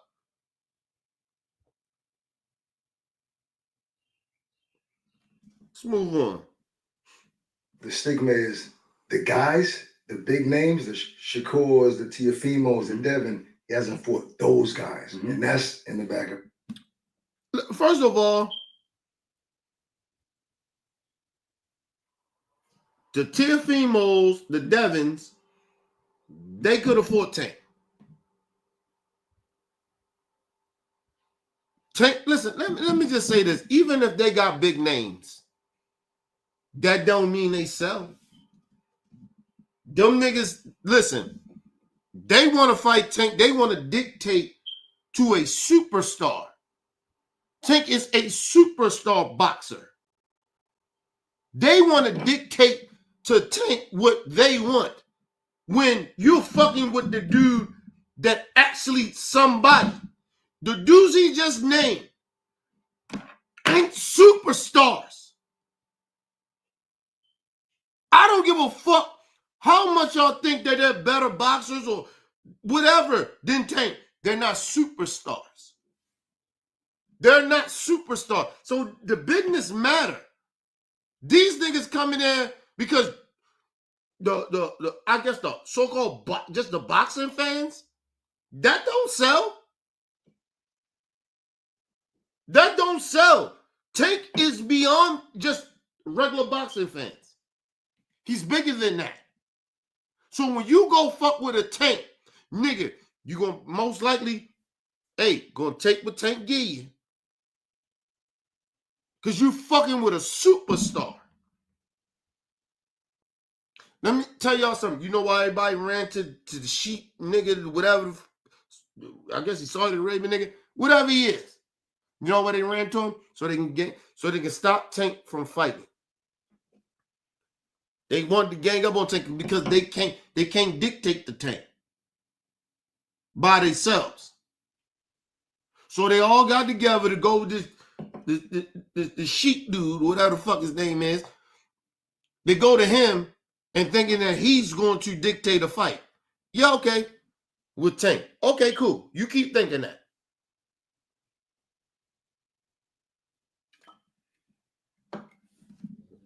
Do y'all know that Tank in these last two fights that just came up with the sheep dude, whatever the fuck his name is, Turkey sheep. He did the Canelo fight. He did the Ron Garcia, the Devin Haney, and the Tiafimo, all on the same card. And in 2 days, even Inoue, his card, Tank did better than all them niggas. with just the Lamont Roach fight. Facts. Pay-per-view sales did better than them. Put together. And then they downplay the Tank pay-per-view sales when he sold 300,000. I think 300,000, 350,000. You know what they sold?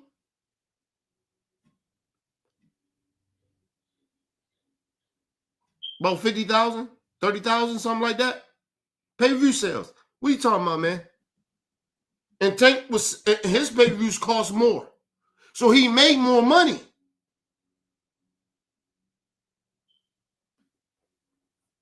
These motherfuckers, they sold the shit for what? 5 something? Then mind you, these motherfuckers was in Madison Square Garden. Not Madison Square Garden, but was it Madison Square? The open shit they had down there for running. Man, come on, man. They ain't sold nothing. They was just letting people in for free. They did an open free boxing match. You telling me they sold more than Tank? Come on, man. Stop, man. And let me be real about this.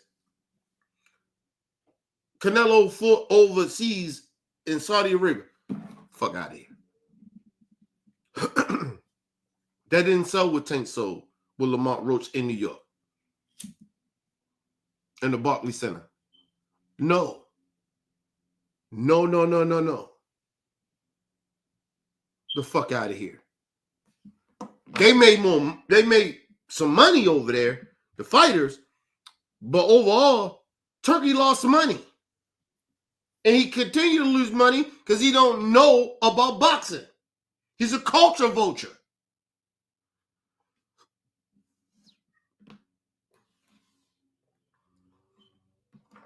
And for some weird reason, he thought, oh, we get Canelo, that's going to change the game.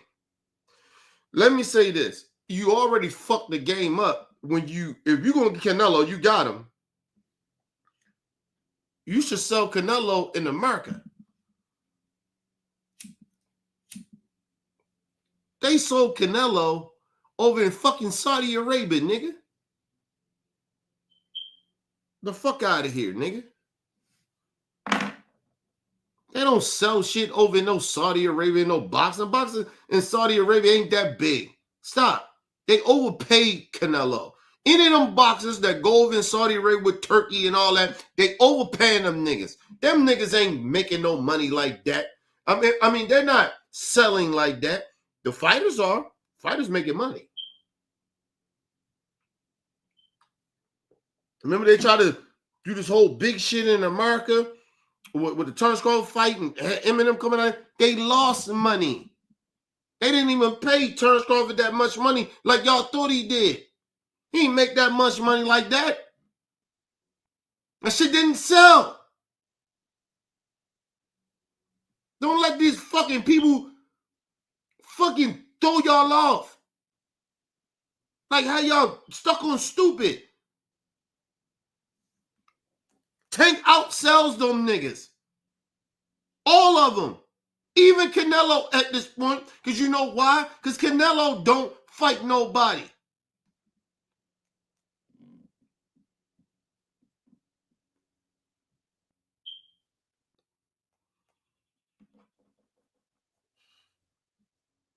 Tell y'all stupid of promoters of what they doing with Canelo. If you got Edgar Berlanga in New York, you know his fan base is big. And you Mexican.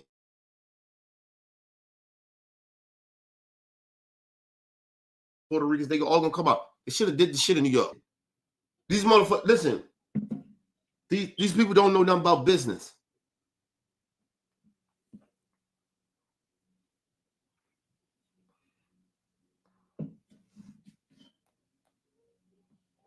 I told y'all sometimes, yo, these people don't know how to do business.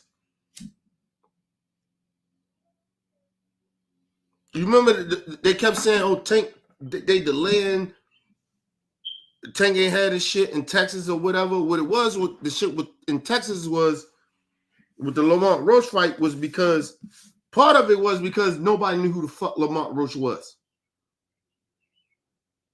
But if you put that shit in, they wanted to do it in DC.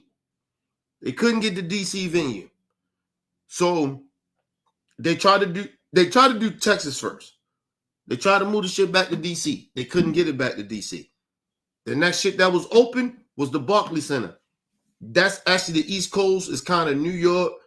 You know, still like niggas. It take what 3-4 hours to get to Brooklyn from DC. You got DC motherfucker, Baltimore niggas. Like, you know, it's close, so it makes sense. If that's your last resort, yes, New York, East Coast. It's the Mecca, one of the biggest cities in the world. Yeah, and the Barclays Center where Tank already sold out at. Yeah. But they tried to do it in Texas. I think in Texas, it didn't, nobody knew who the fuck Lamont Roach was. And I think that was part of it. But the other real big part of it was because they couldn't get a venue for it. Like, they had a lot of shit going on in Texas. So, like, motherfuckers don't really realize how big Texas is. But Texas is one of those fucking states. Top 5. So, you know, one of the biggest states. So, like, they couldn't get a venue, right? And part of it was because nobody knew who the fuck Lamont Roach was outside of the East Coast in a way. Even though they know Tank, but they like, oh, really? Like, because the mom was like, it was a cherry pick. Like, they really thought that. But Lamont Roach wasn't as big as people try to think he was. I just knew he was a real, very, very, very good fighter. I knew he was going to get Tank some problems. But outside of certain shit, nobody knew who Lamont Roach was. So that was part of the reason. Then they tried to go back to get DC.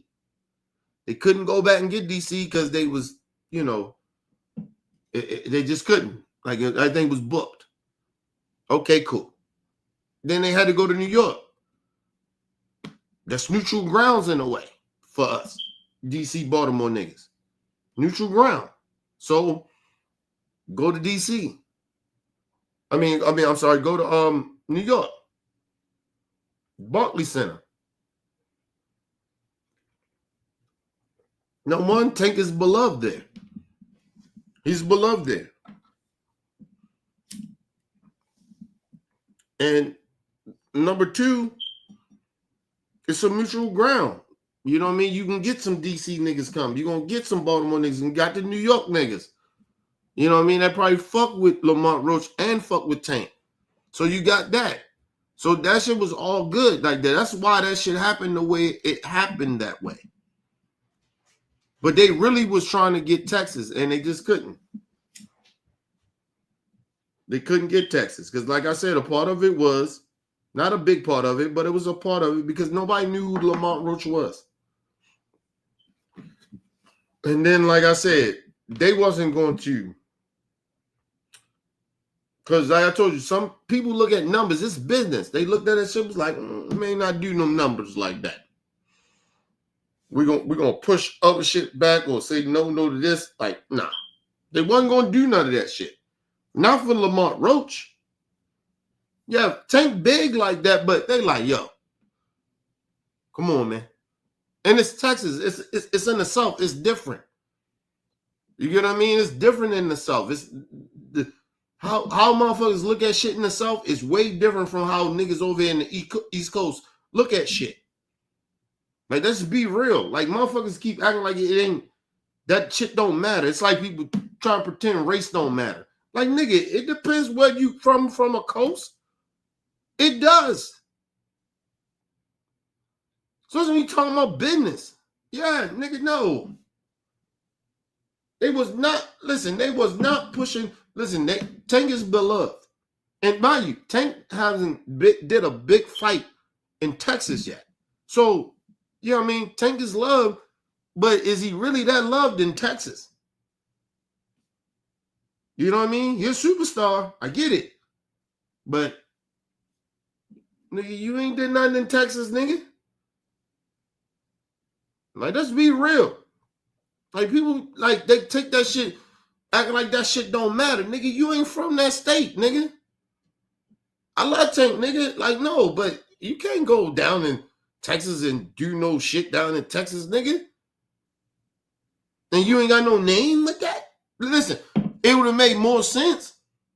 It probably, listen, I believe probably been even bigger in Texas when he fought Frank Martin in Texas. Would have been huge. Would have been fucking huge. I think that shit would have been, he probably would have sold 1 million, and of course that bitch was going to be sold out, but that's some shit you do. The only reason they didn't do it in DC is, like I said, they just couldn't get about time, because they tried to do it in Houston. And then by the time they tried to go back to DC, DC was like, yo, we just don't got the room. And then they look at their figures like, what's bigger? Lamont Roach, even in DC, he ain't that big. So, like, let's be real. He bigger than some of that shit that they gonna allow in that stadium? No. Hell no. And listen, love Tank too, but nigga, no, we don't know that nigga like that. Tank, you big, we get that.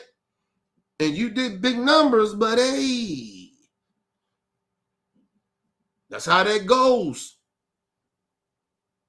People stop pretending. Don't listen to the nigga Shakur, because he don't know nothing about business. That nigga is just a nigga that his promoters and his business people tell him what it is, and he roll with it. He don't know shit about business. That's why that nigga can't sell outside of New Jersey, and he barely sells there.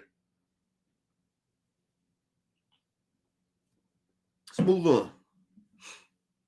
Why don't those fights happen? Oh shit, my bad. Hold on, y'all.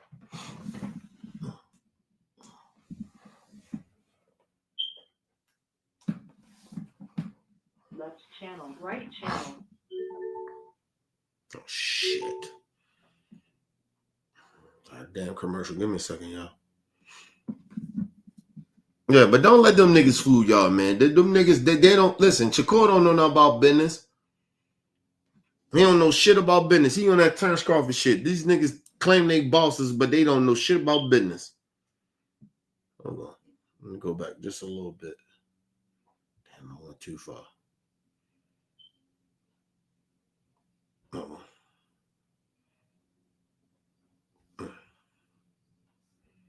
Damn, I went too far back.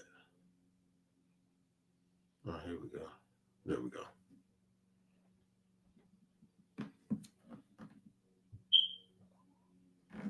Oh, shit.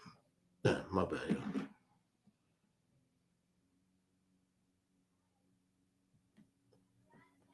I'm gonna go. The one coming up with I Tank hope he and don't Roach. fight him, actually. Like, I hope he don't get in the ring with him again. Because at the end of the day, if he lose, it's just gonna look bad on the fight with me. So it's gonna look like somebody else already did it. Nah, he's right. That fight stock is gonna go a little down. But I heard Tank might be fighting Jake Paul. There's still rumors about that again. What do you think about that fight if that happens? You think he takes it out of real fighting to this is I mean, comical? it's a business, so he probably just trying to go get a bag. So I ain't, I don't knock nobody for trying to make a bag, but I think he do gotta fight me before he retire. I don't think. I mean, it's interesting, right? Because does Tank have a great resume when you look at it like that? I think his resume is solid. I think it's just kind of downplayed just because he kind of weight drained a lot of people. So he ain't really fight guys at his best. And when he kind of fought the people that was comfortable at the weight class, he kind of struggled, like Pitbull and Lamont Roach. Yeah. I mean, First of all, they wasn't at 130. Oh, Lamont Roach wasn't at 135. He was at 130. I wanted to put that out there. Lamont Roach was at 130. And he's talking about people was comfort. It was only 2 people that he struggled against. It was, if you want to say he struggled, 2 people. Lamont Roach. he was fighting at 130 before Tank fought him. Okay? Fucking Mario Barry, Pitbull Cruz was fighting at 135.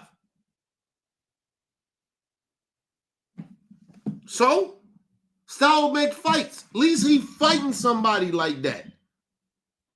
Listen, mind you, Shakur Stevens talking all this shit about Tank resume. He could have fought these dudes.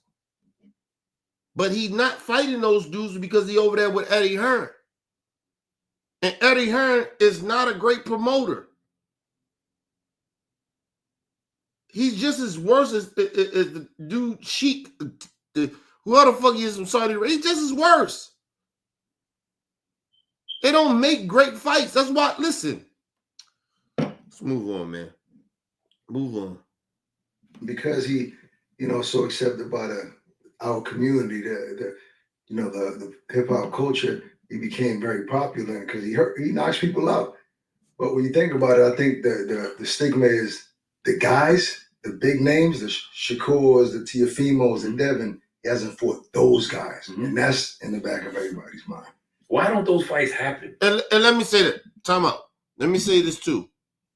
Teofimo moved up. Devin moved up. You can't blame Tank for not fighting these dudes at 140. He said, I'm not comfortable at 140. I fight at 135. If they wanted to fight Tank, they can say, look, Tank, well, look. How about we do what Ryan did? That's why, listen, Ryan is a racist piece of shit. But I give Ryan props. I said, well, no, look, well, let's go half on it. Those dudes don't want to do that. They said, well, you fought at 140 before. Tank said, I'm not comfortable there. And I'm bigger than y'all. Who the fuck are y'all to dictate for me to fight at y'all weight class, or y'all don't want to fight at my weight class because y'all can't make it no more? I'm bigger than y'all. I'm bigger than y'all at my weight class than y'all are at y'all weight class. I'm bigger than y'all. But anyway, let's move on. I think it's a lot of politics. You gotta move the mic a little closer.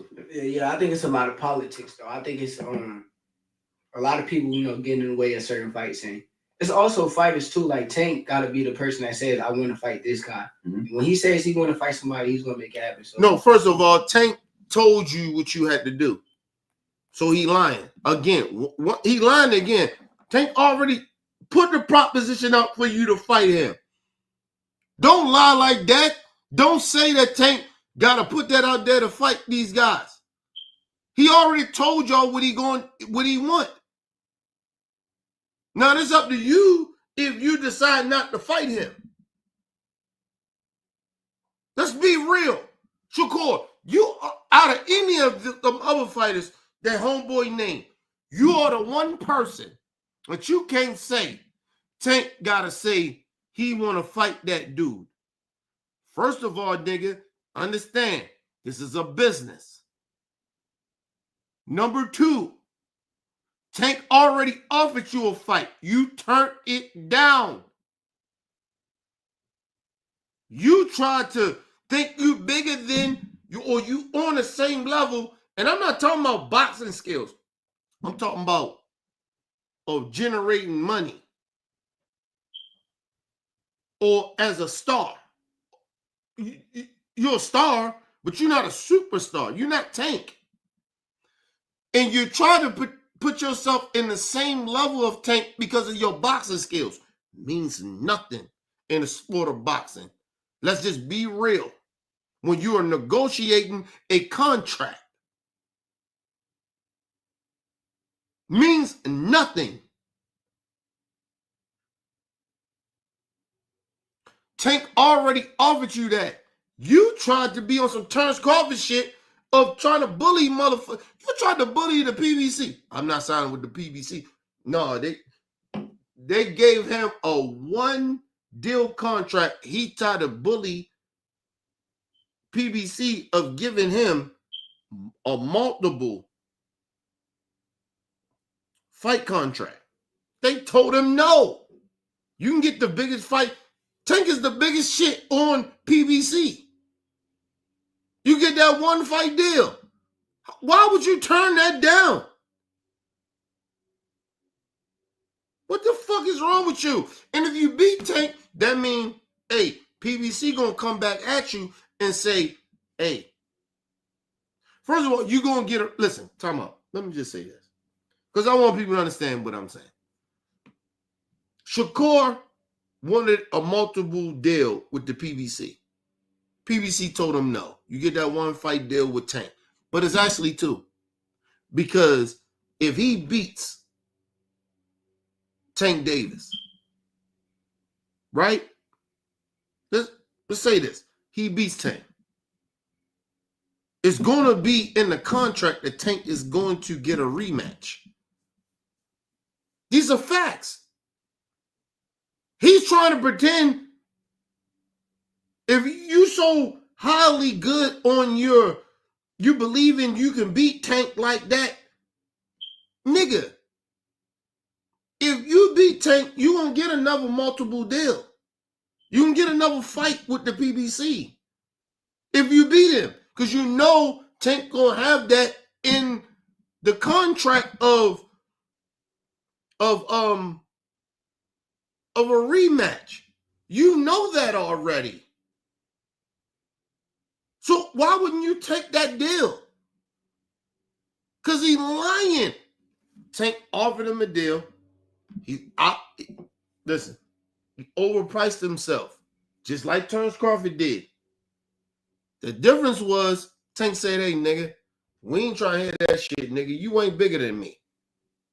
You don't get to dictate certain shit over here.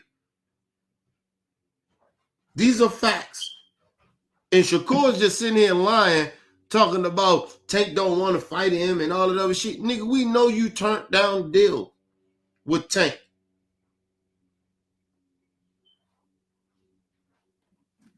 Just lying. It's on him. Did you really just split with Matchroom and Eddie Hearn?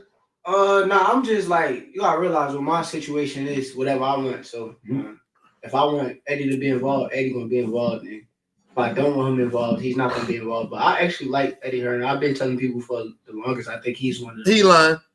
He under contract.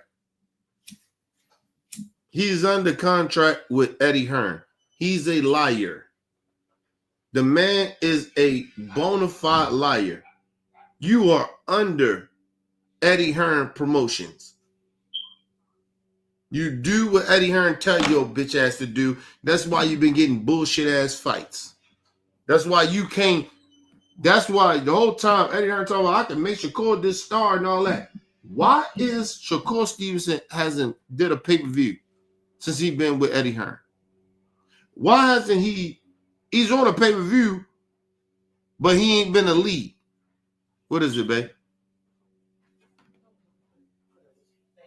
Huh? Zappa thing? Where you going? Okay. Okay.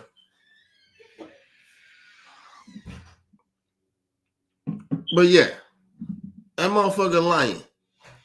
He ain't no boss. You ain't no boss. I want Eddie Hearn involved. Nigga, you a liar. You are a liar. First of all, that don't even make any sense. If Tank says, hey, I don't want it. Tank said, nigga, I don't want Eddie. Tank didn't say, I just didn't want Eddie Hearn to be involved. He said, I don't want to make Eddie Hearn any money. These are facts. So he can say, oh, I don't want Eddie Hearn to be involved. If Eddie Hearn's still your promoter, and Tank tell you, I don't want to make that motherfucker no money.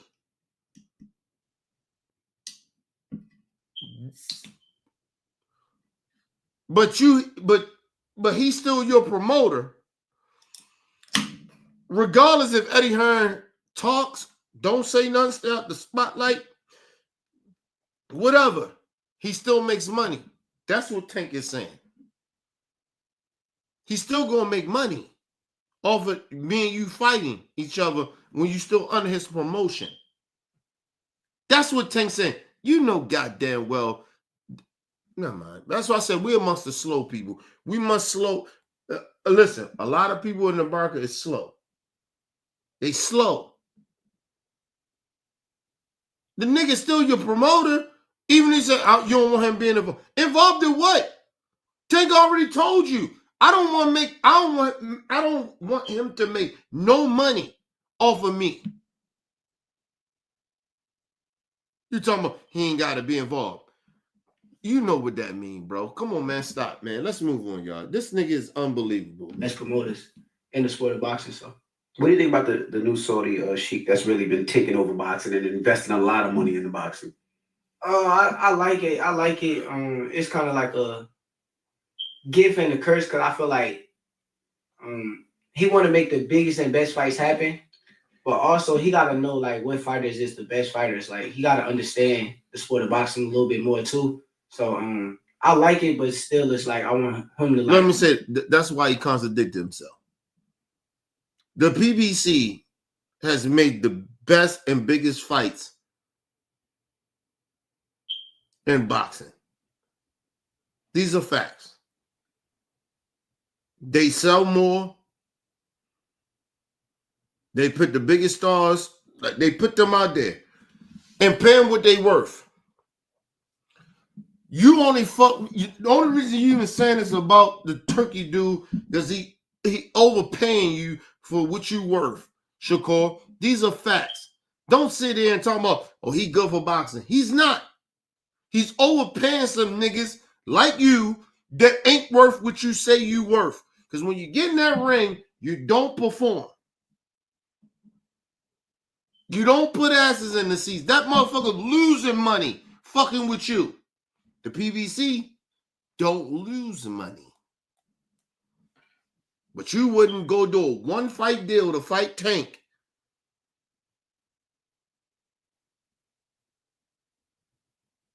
Are you crazy?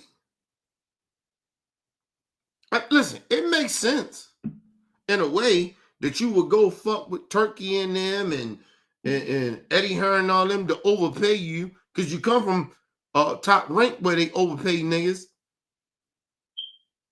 Never put you on pay-per-view. Never. Eddie Hearn, this great motherfucker, he never put you on pay-per-view. Other than you been on the undercard.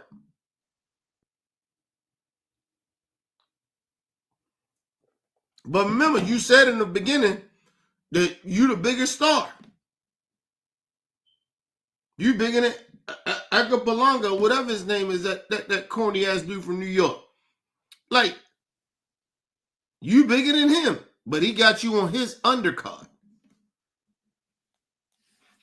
The fuck you talking about? But you bigger. I thought I should be, yeah, but we come to find out you don't put more asses in the seats than Edgar Berlanga. We noticed that.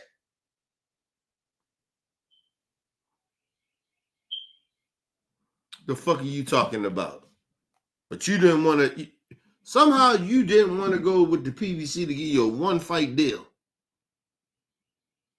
To go make way more money than you ever made. Even the money you made with Turkey over there, you still wouldn't have made, that shit ain't nowhere compared to what you would have made to fight Tank. But you want to tell us everybody running from you, everybody ducking you. No, get the fuck out of here, bro. The money is right, and you know it's right. The problem is that you scared to lose. You scared to lose. And you think Tank is so vulnerable right now because he fought somebody that was very competitive, gave him a fight, and Tank was off his game. Now you want to think that, oh, you know.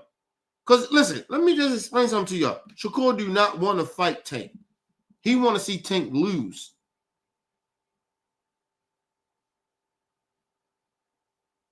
Because he ain't going to, listen.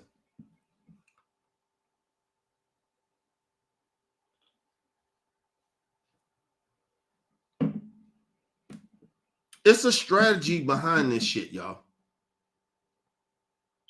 It's like that when you see Devin Haney and his daddy. It's a strategy.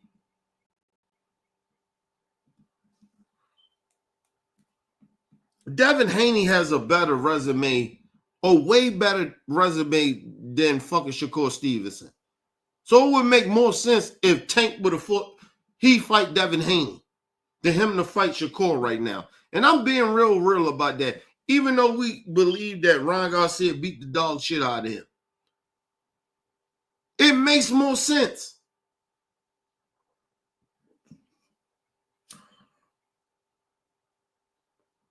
Shakur don't fight nobody. It's the same blueprint of Terrence Crawford.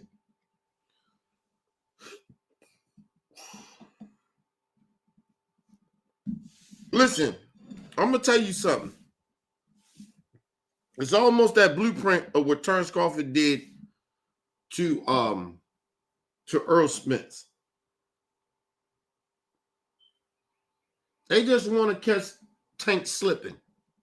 But I'm going to tell you as a business person, and I know it's people that know Tank, listen, telling y'all, that ain't going to ever happen. It ain't no reason for Tank to get desperate or whatever, or some people in the media try to push Tank to fight Shakur. That ain't going to happen. Where Shakur could take advantage of Tank when he shouldn't have no power because the media or social media said it. That ain't going to happen with Tank. I'm telling y'all that now. And Shakur knows that, and that's why he out here on this bullshit that he on. You ain't going to do what Terrence Crawford did to Earl Spence to try to do that to Tank. That ain't happening, nigga.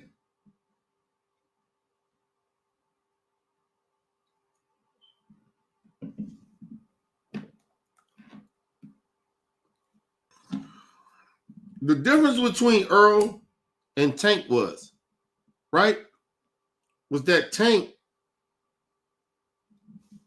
was actually bigger than Earl. They was on the same level, but Tank was just bigger, a little bigger. Not as much as Earl, but he was up there. He was a little more than Earl.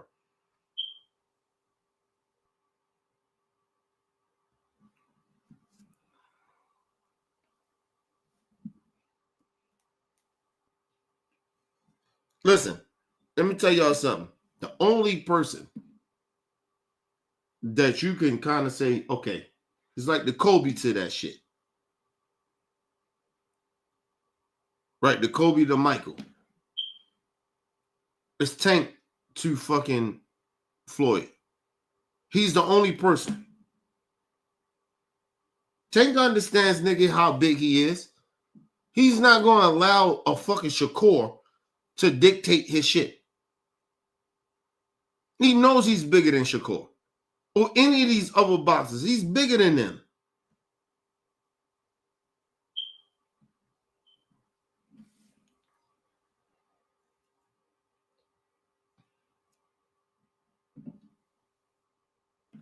Let me say this. To be real. If Terrence Crawford get his ass knocked out by fucking Canelo in September, y'all know it ain't going to be that much backlash. But you had Shakur and all these other motherfuckers talking about people, the fans of Terrence Crawford. He's just trying to be great. But Tank knows where he can go up to a certain point. But he get criticized for that. And I'm not knocking Terrence Crawford for trying to be great. I'm saying nobody's saying, hey, man, if Terrence Crawford lose this fight, he get knocked out by, because listen, I don't think Terrence Crawford can go 12 rounds with Canelo, boxing him. I'm just telling you that. Listen, my honest opinion, I could be wrong, but I'm telling you, he can't go 12 rounds of boxing fucking Canelo. Because he's not Floyd. And he's not going to hurt Canelo. That is not going to happen. I'm telling y'all that now. So he's going to have to outbox Canelo.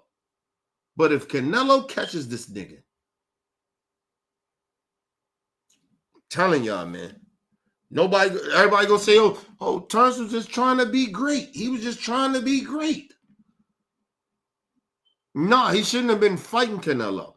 First of all, nigga, you gotta fight somebody in that weight class. You gotta fight somebody in that fucking weight class. This nigga, he didn't look all that great fighting a dude at 154. And nobody really knew who this dude was. And he was getting touched up. Nobody talks about that shit.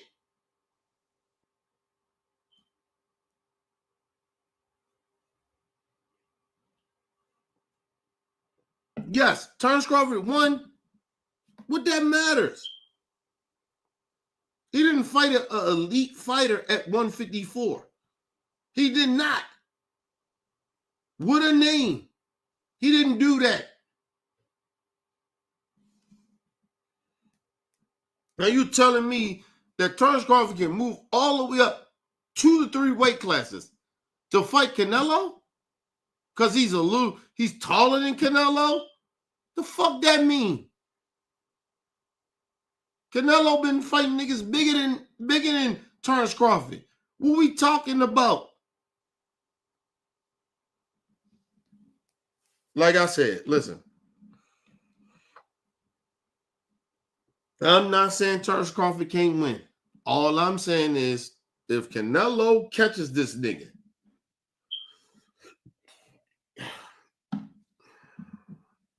night, nigga.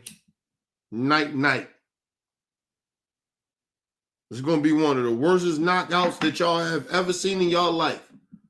I'm telling y'all that now.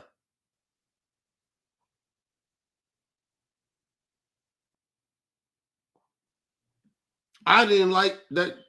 What was it, Jamel? Jamel was fighting at 168. I didn't like that shit either. You seen a nigga at 154 and Canelo hit him a couple. Nigga, come on, man. And I know Jamel got a chin, but he got hurt in that damn fight. Oh man, that power was different up there, bro. That power was different. Fuck that sparring shit. Like, yo, you nigga take them headgear off. You come on, man, nigga hit you for real? Trying to hurt you? Nah, nigga, come. Listen. That's why Canelo said, nigga, they not gonna give me my props for this. And they not. They not gonna give Canelo his props. If he wound up fucking hurting or knocking out fucking Terrence Crawford. I'm telling y'all that. Because that's the only thing that's going to happen. Canelo is going to hurt him real bad and going to knock him out. That's most likely what's going to happen on Canelo's side. Now, listen, it's a very possibility that Terrence Crawford can outbox him and not get hurt. It's a very good high possibility of that.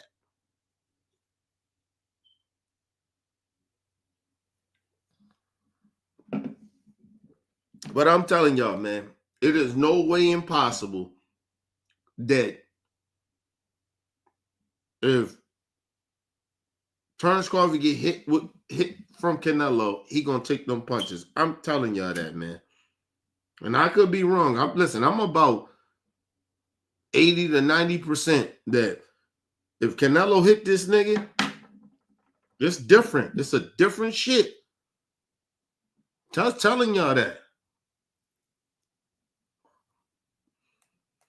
Listen, and you talking about a Canelo, if it ain't no type of level of how far Canelo can get for his weight, like it ain't nothing in the what's the name, the contract. Oh nigga, he gonna hurt. He gonna hurt Terrence Crawford.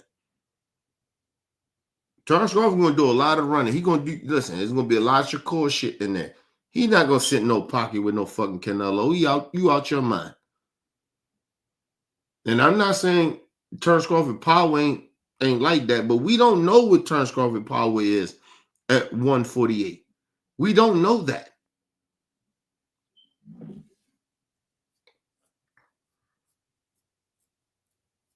He didn't hurt that dude at 154. He didn't hurt him like that. You talking about a nigga at one? Come on, bro. Canelo ain't never been hurt. That's what I'm trying to tell y'all. Like, yo, Terrence Crawford can't hurt Canelo. We ain't never seen him hurt. Seen him stunned, but we ain't never seen him hurt. It's a difference. Y'all niggas keep thinking because a nigga can stun a nigga, hit a nigga with some shots, or hit him with a power shot. Ooh, nigga, he get pushed. It's the same thing with Tank. They're talking about Lamar Rose. Oh, he's stunned. He's seen him hurt. You didn't see Tank hurt. Tank was never hurt. He hit him with some good shots that stunned him, that made him take a step back. That happens in boxing. Nigga, you talking about nigga get hurt. I ain't never seen Tank hurt. Never. They can say whatever they want. Or a nigga hit a nigga with a good shot. I seen Tank take good shots. They was like, damn, ooh. I seen that. I ain't never seen Tank hurt.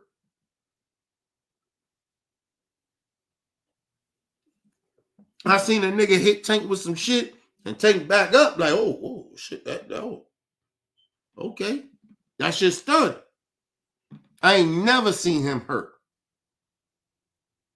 And I'm just trying to tell you, go ahead and do that shit with Terrence Crawford all y'all want. It ain't gonna be like y'all think it is. I'm telling y'all that now. That nigga gonna have to run around that ring. He's not gonna sit in front of fucking Canelo. I'm telling you that. That is not gonna happen. Now, y'all really think that? A little bit more homework, I understand. Oh shit.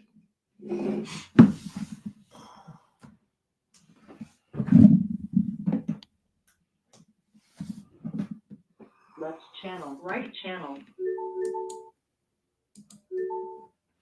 Best fighters, and if you want the best versus the best, make the best versus the best. Not really though. Can you talk about the little, I guess, not disagreement, but miscommunication you had with him? Because you fought in Saudi against Padley. You said you had the biggest bag of your life over there, and you made easy work of Padley. Easy. And you had a 2-fight deal with Matchroom, and then for the Zepeda fight you put out on social media, they promised me a certain amount of money, and now they backtracking on that. But then you put out a tweet saying, we got it together. We figured it out. So explain that whole situation. I mean, I can't really tell all the details. All I'm gonna say is, like, in business, you gonna go back and forth. You know, like, God feels he's worth this, and somebody say, oh no, you worth this. So at the end of the day, I'm a guy. I stand on principle. I stand on integrity. We got it together. So shout out to Jay Prince. He came in and helped the situation. Because I spoke to Eddie Hearn yesterday, and I asked him the same thing, and he was like, well, the original deal was for Shakur to fight. Let me say that. You hear what he just said? This nigga's a liar, man. This nigga a liar. And he's a coward. Let's go back a little bit. Best fights happen. But also, he got to know, like, what fighters is the best fighters. Like, he got to understand the sport of boxing a little bit more, too. So, I like it, but still, it's like, I want him to, like, do a little bit more homework and understand, like, who is the best fighters. And if you want the best versus the best, make the best versus the best. Not really, though. Can you talk about the little, I guess, not disagreement, but miscommunication you had with him? Because you fought in Saudi against Padley. You said you had the biggest bag of your life over there, and you made easy work of Pat. Yes. He made the biggest bag over there in Saudi Arabia and ain't fighting nobody. Of course you make the big bag. And mind, he just was talking about make the best fights. Was that the best fight for Shakur? To fight a fucking plumber? And he got the biggest bag that he ever had in his life.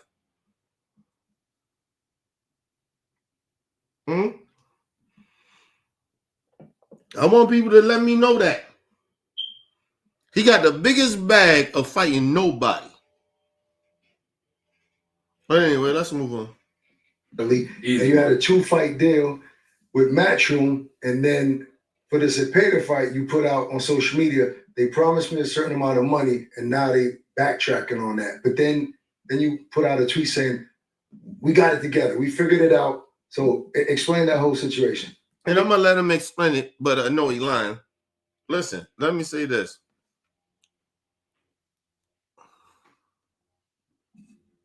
The real shit is that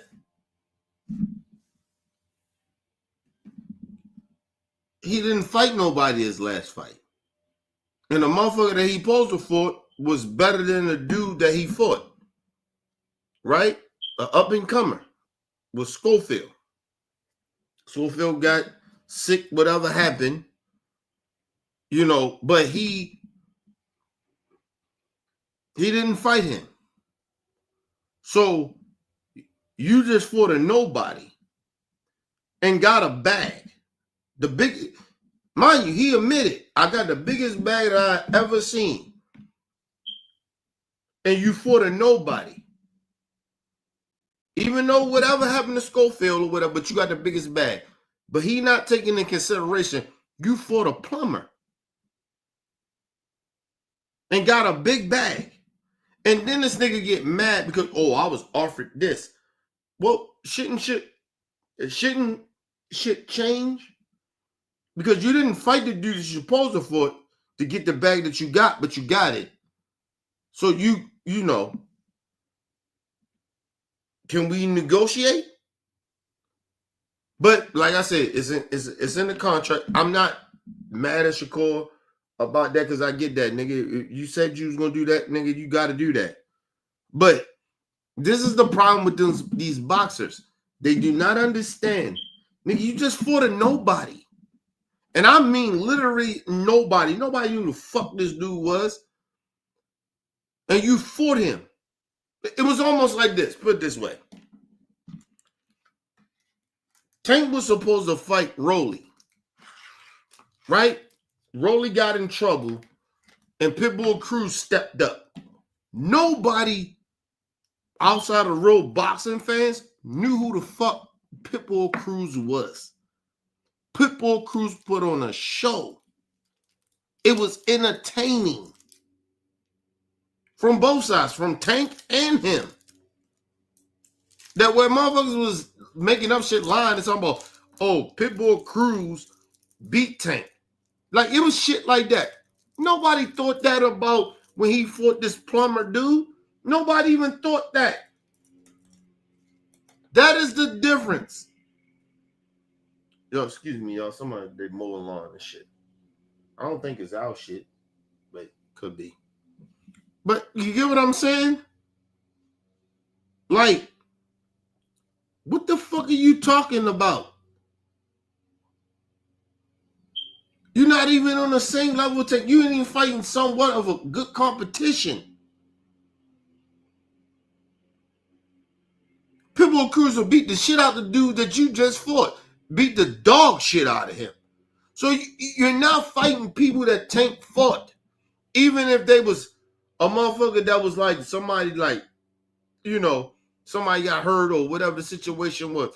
And if I'm not mistaken, Pitbull Cruz had way more longer to prepare for Tank. And he was really naming boxing. The nigga you fought, nobody kind of really knew who this motherfucker really was. Even in boxing. This motherfucker was a plumber. Motherfucking Pitbull Cruz had a resume. And to go back what he said, he was talking about, when Tank fights somebody in his weight class that got a name. Listen, at least Tank fought a motherfucker. There was somebody in boxing that people respected. It was somebody. You fought nobody. When a motherfucker had to, Schofield got sick or whatever, he got out there and you brung up a plumber. Tank he didn't bring up a plumber. This dude was known in the boxing world. And you criticizing Tank off of your come on, bro. Stop. Let's move on, y'all. Yeah, I can't really tell all the details. All I'm gonna say is, like, in business, you gonna go back and forth. Like, God feel is he's worth this, and somebody say, oh no, you worth this. So at the end of the day, I'm a guy. I stand on principle. I stand on integrity.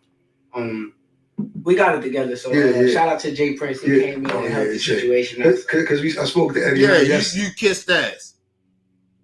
And They worked out the deal or whatever, right? Because Shakur wasn't wrong about it, but they worked out a deal with a point where you had to come in and apologize. But he gonna tell you why he had to apologize. Listen to this. And I asked him the same thing, and he was like, well, the original deal was for Shakur to fight in Saudi, and when you fight in Saudi, there's a premium. You get a little bit more. Yeah, but since this fight is supposedly going to be in Central Park, I don't know if it's true, that's the rumors, that's why it was a little less. Is that something like that? Yeah, it's something. Let me say this. Thank you for saying this, you ignorant nigga. Let me say this. It's all Tank was saying. That's why you don't fuck with the dude from Saudi. They overpay those dudes that ain't superstars in America. Let me tell y'all something. Tank can go fight anywhere around the country. Around the world. He can go fight there and still make money. He might make a little bit more, but they got to pay him to come there. That's the difference. They pay those niggas extra money, right? And they don't sell here in America. Tank can go over there and maybe make some more money, right? Or make close to that in America, or make more, which he has been doing. That's the difference. Shakur and them go mess with this dude from Saudi Arabia, and they can't make no money here. Tank just doesn't sell in Baltimore or DC or in New York. He sells in Atlanta. He sells in LA. He can sell in Vegas. Multiple places where he can sell out at.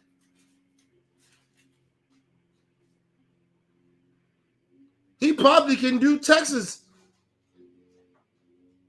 Like what are y'all talking about, man? Like, yo, this dude Shakur, you only gonna fuck with this dude Turkey because you ain't making no money here in America. You go over there in Saudi Arabia, they gave you way more money you ever seen in your life. Tank can't say that. Tank ain't gonna say that. Tank say, I make more money here. That's the difference. Tank make way more money here in America than you do in America.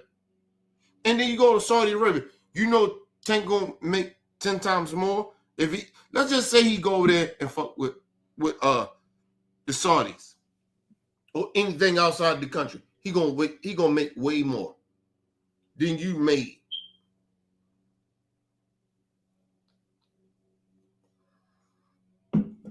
Ten times more. Let me tell you why. I know for a fact. You know that even though they ain't sell, Canelo went all the way over there. He made $100 and something million. Over $100 and something million. Are you kidding me? For one fight? He made $100 and something million. Yeah, he sold more. He probably would do one fight over there than here. Canelo did that. And you talking about Tank. Are you serious? And Canelo ain't fighting nobody. When he was overseas, he ain't fighting nobody. You telling Tank, you go in and you fight somebody that got a name or whatever. You know how much money Tank gonna make? Are you serious?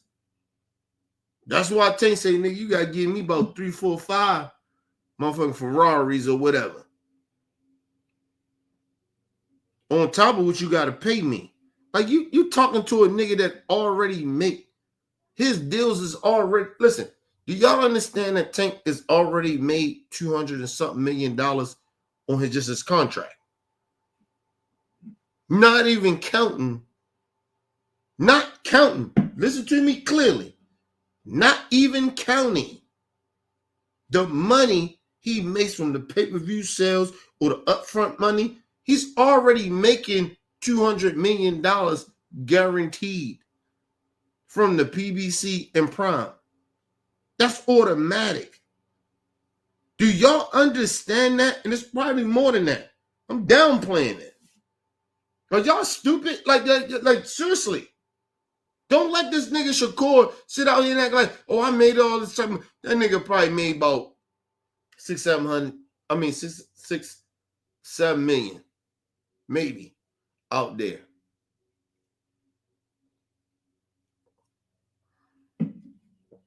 Tank makes that in upfront money. That's his overall shit. He might make 6-7 million overall, Shakur, with the Saudis over there, right? Tank makes that upfront money. Do y'all understand that Tank make about no less than $10 million up front?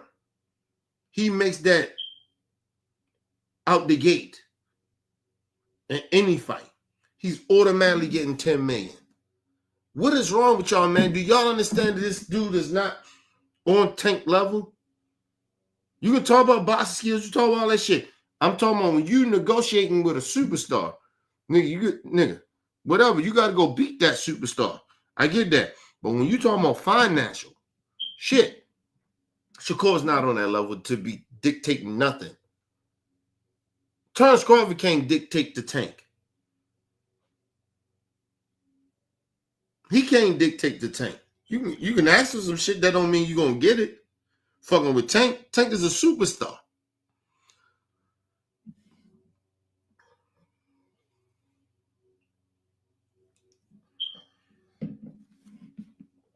These dudes ain't got one pay-per-view. He fought Earl Spence, and his pay-per-view wasn't nowhere close to Tank's. Nowhere.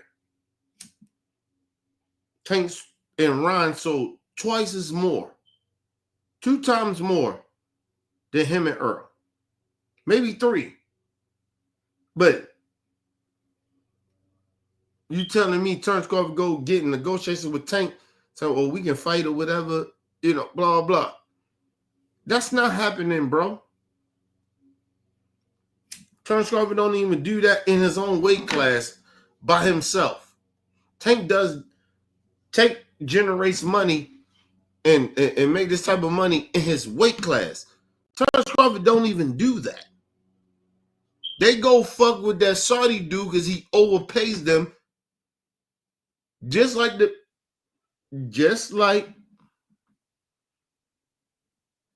Actually, no, it ain't just like, because like I said, they overpay them dudes, man.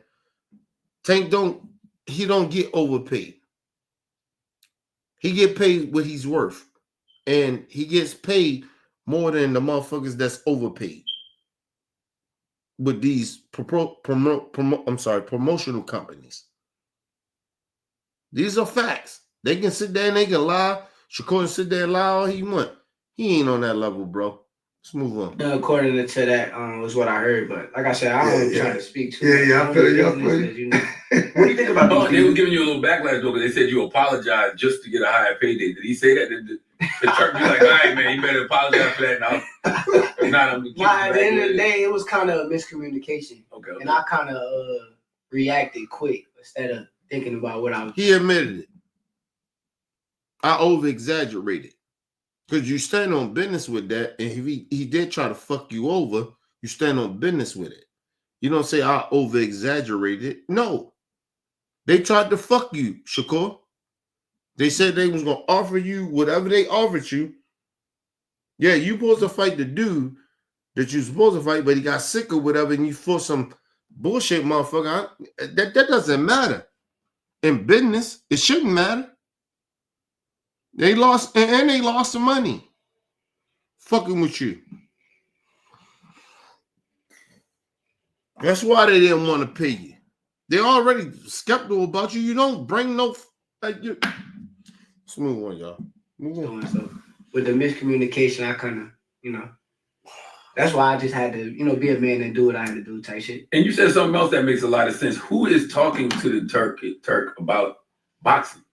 That's what I be saying. I feel as though, like, I ain't gonna say the people around him, but I do think that a lot of people need to do their homework enough to understand what's what. And once they understand, well, that's the people around him. You say I ain't trying to go, but the people that's around him. Well, that's kind of what that is. He knows shit. That means he don't give a fuck about the people around him that's telling him some shit, or the people around him are not telling him. So, like, what is it? Because I told you he's a culture vulture. He's sitting out here overpaying these dudes like Shakur, and they don't bring no money in. You bring them to Saudi Arabia. Yeah, they made more money in Saudi Arabia because they can't make no money here. Tell me how that makes sense. They overpaying you and you can't sell here. You can't even do those numbers here, Shakur.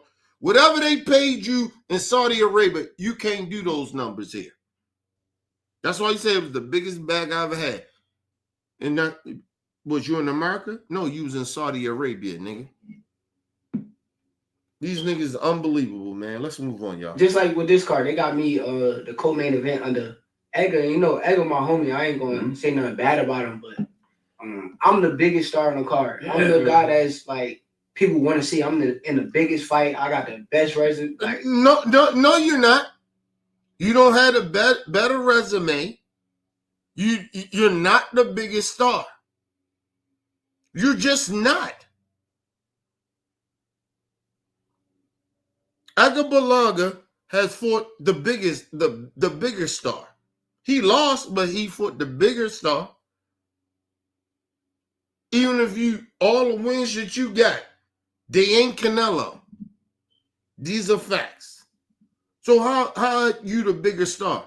If you the biggest star, why are you co-main eventing a fucking Edgar Berlanga and he ain't even fighting nobody? Nobody knows. How you co-main eventing that shit? But you the biggest star. Man, please, man. Nigga, you only fucking with Turkey because he's overpaying you. That's all it is. You are not bigger. Stop. Let's move on, y'all. I ain't even gonna say resume because they try to trash it, but I'm the most accomplished too. So just to put me on like his undercard, it really don't make no sense. I didn't even look at the card. I just assumed that was Actually, you not. You're not more accomplished.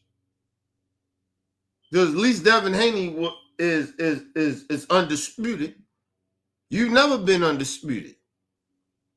So no, I don't give a fuck you got these different weight classes of winning belts. A lot of motherfucking boxers got that. But you ain't never been undisputed, so your resume ain't like that. These are facts. You don't get to sit there and make up shit.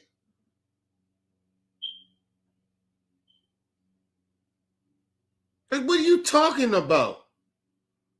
You getting overpaid for not fighting nobody. Your last fight, you fought nobody. Listen, you gonna bring out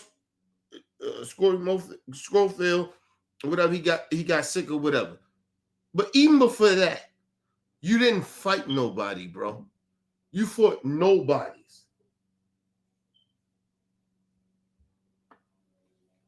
Then the motherfucker that actually really had some power, you ran.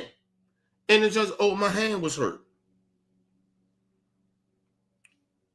I watched your fight with DeSantos, whatever his name is, the Cuban dude. I watched that fight, and I watched Tank fighting Pitbull Cruz. Tank was more engaged of going back and forwards with him than you was in that fight. And you said your hands weren't right, but Tank said his hands weren't right either. But he fought a better fight. How the fuck is your resume better? Come on, bro. Like, this dude is a liar, man. Smooth the main event. I didn't know who was on the Yeah, but I heard that it's kind of like what's happening in Times Square. They like all main events. Okay, you know what I mean? Like kind of co-main or main. But like, even if they was main event, take me out that card. What do you think that card does? Like, nobody really gonna pay attention to it. They paying attention to it because it's me. Yeah, I mean, you're the only multi-division champion. So no, that's not what that is, bro. Like, listen, let me just say this. Honestly, yeah, Shakur got a little name. But Cepeda, we think that it's going to give him a good fight. He ain't hurt. He can't blame that on that or nothing. That's why we think this fight going to be good. And it's because of Cepeda. It ain't got nothing to do with him. Shakur, your resume of how you been fighting lately, it's not that big of a deal. Nobody gives a fuck about that shit. And you ain't even a headliner. Be real. Let's move on, man. I hear your argument. But as far as Turkey, I'll touch on that too. He's a real fight fan, right? He loves the sport, and he's obviously poured so much money into it. So it doesn't matter if he's a real fight fan. If he don't know boxing, what the fuck are we talking about? He don't know the business of boxing. He just throwing money everywhere. That don't give a fuck. Listen, I can be a football fan. Let's just say that. But if I don't know, and I got the money, and I don't know where to put the money at, and I don't know the business of football, do it matter how much money I got? Do it not? If I'm not a good promoter, does it matter? Let's move on, y'all. He wants to get it right. He'll take, Eddie Hearn knows the sport and other people, so he's trying to make it better. But when you come into something new like that, you might make mistakes here and there. But I think he's put so much air into the sport, like so much life into it, that these fighters are happy. He is making the best fights to me over the last couple of years. Yeah. He tried. Actually, no, he hasn't. He hasn't made the best fights. Because he's overpaying niggas that's not that great and promoting them in wrong districts of boxing shit. So no, he's not the best. You don't put a Devin Haney and a Ryan Garcia. Listen, let me say this. If they think Ryan Garcia cheated, right? Why is Ryan Garcia headlining a fight? He cheated Devin Haney. Why Devin Haney ain't leading that fight? You know why? Because of the simple fact that Team Female Open, why is all them on the same card? That shit don't even make any sense. And then mind you, the only person that actually really genuinely fought somebody was actually fucking Ryan Garcia that had a name that people actually kind of knew, which was Rolly. Nobody knows who the fuck Devin Haney fought. Nobody knows who the fuck Teofimo Lopez fought. Are y'all kidding me? Are y'all serious? Nobody knew who the fuck these dudes that they fought. Only Ron fought somebody with a name. Regardless if they big or not, but they had a fucking name. Or I'm talking about false like fighting. Nobody knew who the fuck Devin Haney fought or fucking Teofimo fought. They had no name. They weren't bigger than Rolly. How about that? What the fuck you talking about?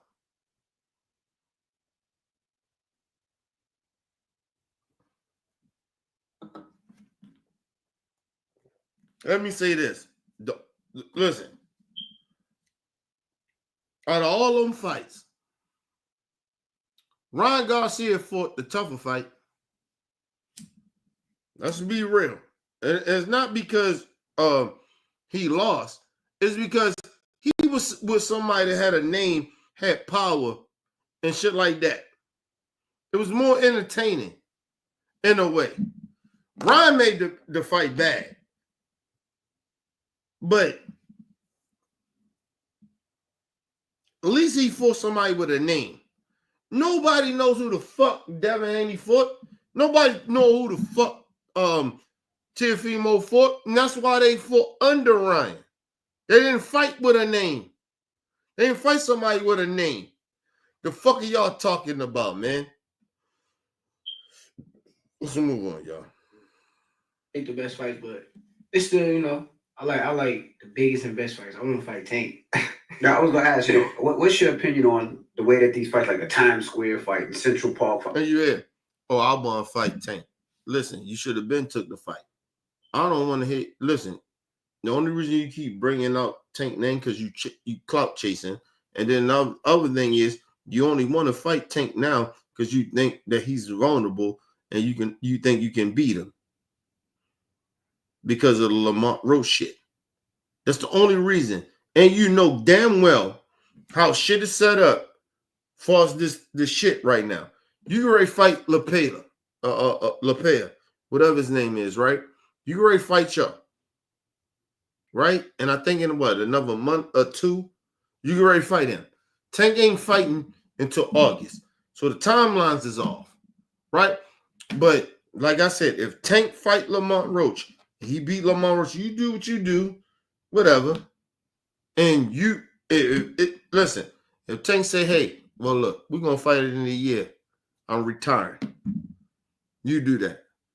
You can't go in that bitch and acting the way you acting now, acting like you bigger than Tank, because you're not. These are facts. Because, you know, when him and Lamont Roach fight, it's going to be bigger than your fight. That you fighting the dude that you fighting. We all know that. These are facts. This ain't no shit I'm making up with Shakur Stevnson. You know damn well LaPea fight. Okay, it's cool. It's gonna do a little numbers, but it ain't gonna be the Tank and Lamont Roach fight. You know that. He's still that guy. And if Tank beats him, nigga, then what? He's still bigger than you. Listen, even if Tank loses this fight, Shakur not getting that fight. He's not getting that fight. If Tank loses, he's not getting that fight. Right? Because Tank stock goes down a little bit. Right? And in my honest opinion, I believe when Shakur fight the Pale dude, that shit. Listen, it might not be what y'all. Listen, he talking about it's going to be an entertaining fight. We'll see. But I highly doubt that it will be because the way you fight. So, nigga, it ain't on Tank. It's actually on you. At the end of the day, Tank can lose and he still be who he is. But like I said, if Tank loses, he not fighting you. Because now, if he loses to Lamont Roach, that means he got to do a rematch with Lamont Roach. He not fighting you. That's why a part of you hope Tank wins, but at the same time, you want Tank to lose. So you don't really want the fight. That's all I'm saying. This dude don't really want that fight. He really doesn't. Because he always keep outpricing himself. He trying to do that Terrence Crawford shit. You not doing that. If Tank wins this fight against Lamont Roach, and you win your shit against LaPea, whatever the fuck his name is, listen, do you still understand that you're not bigger than Tank?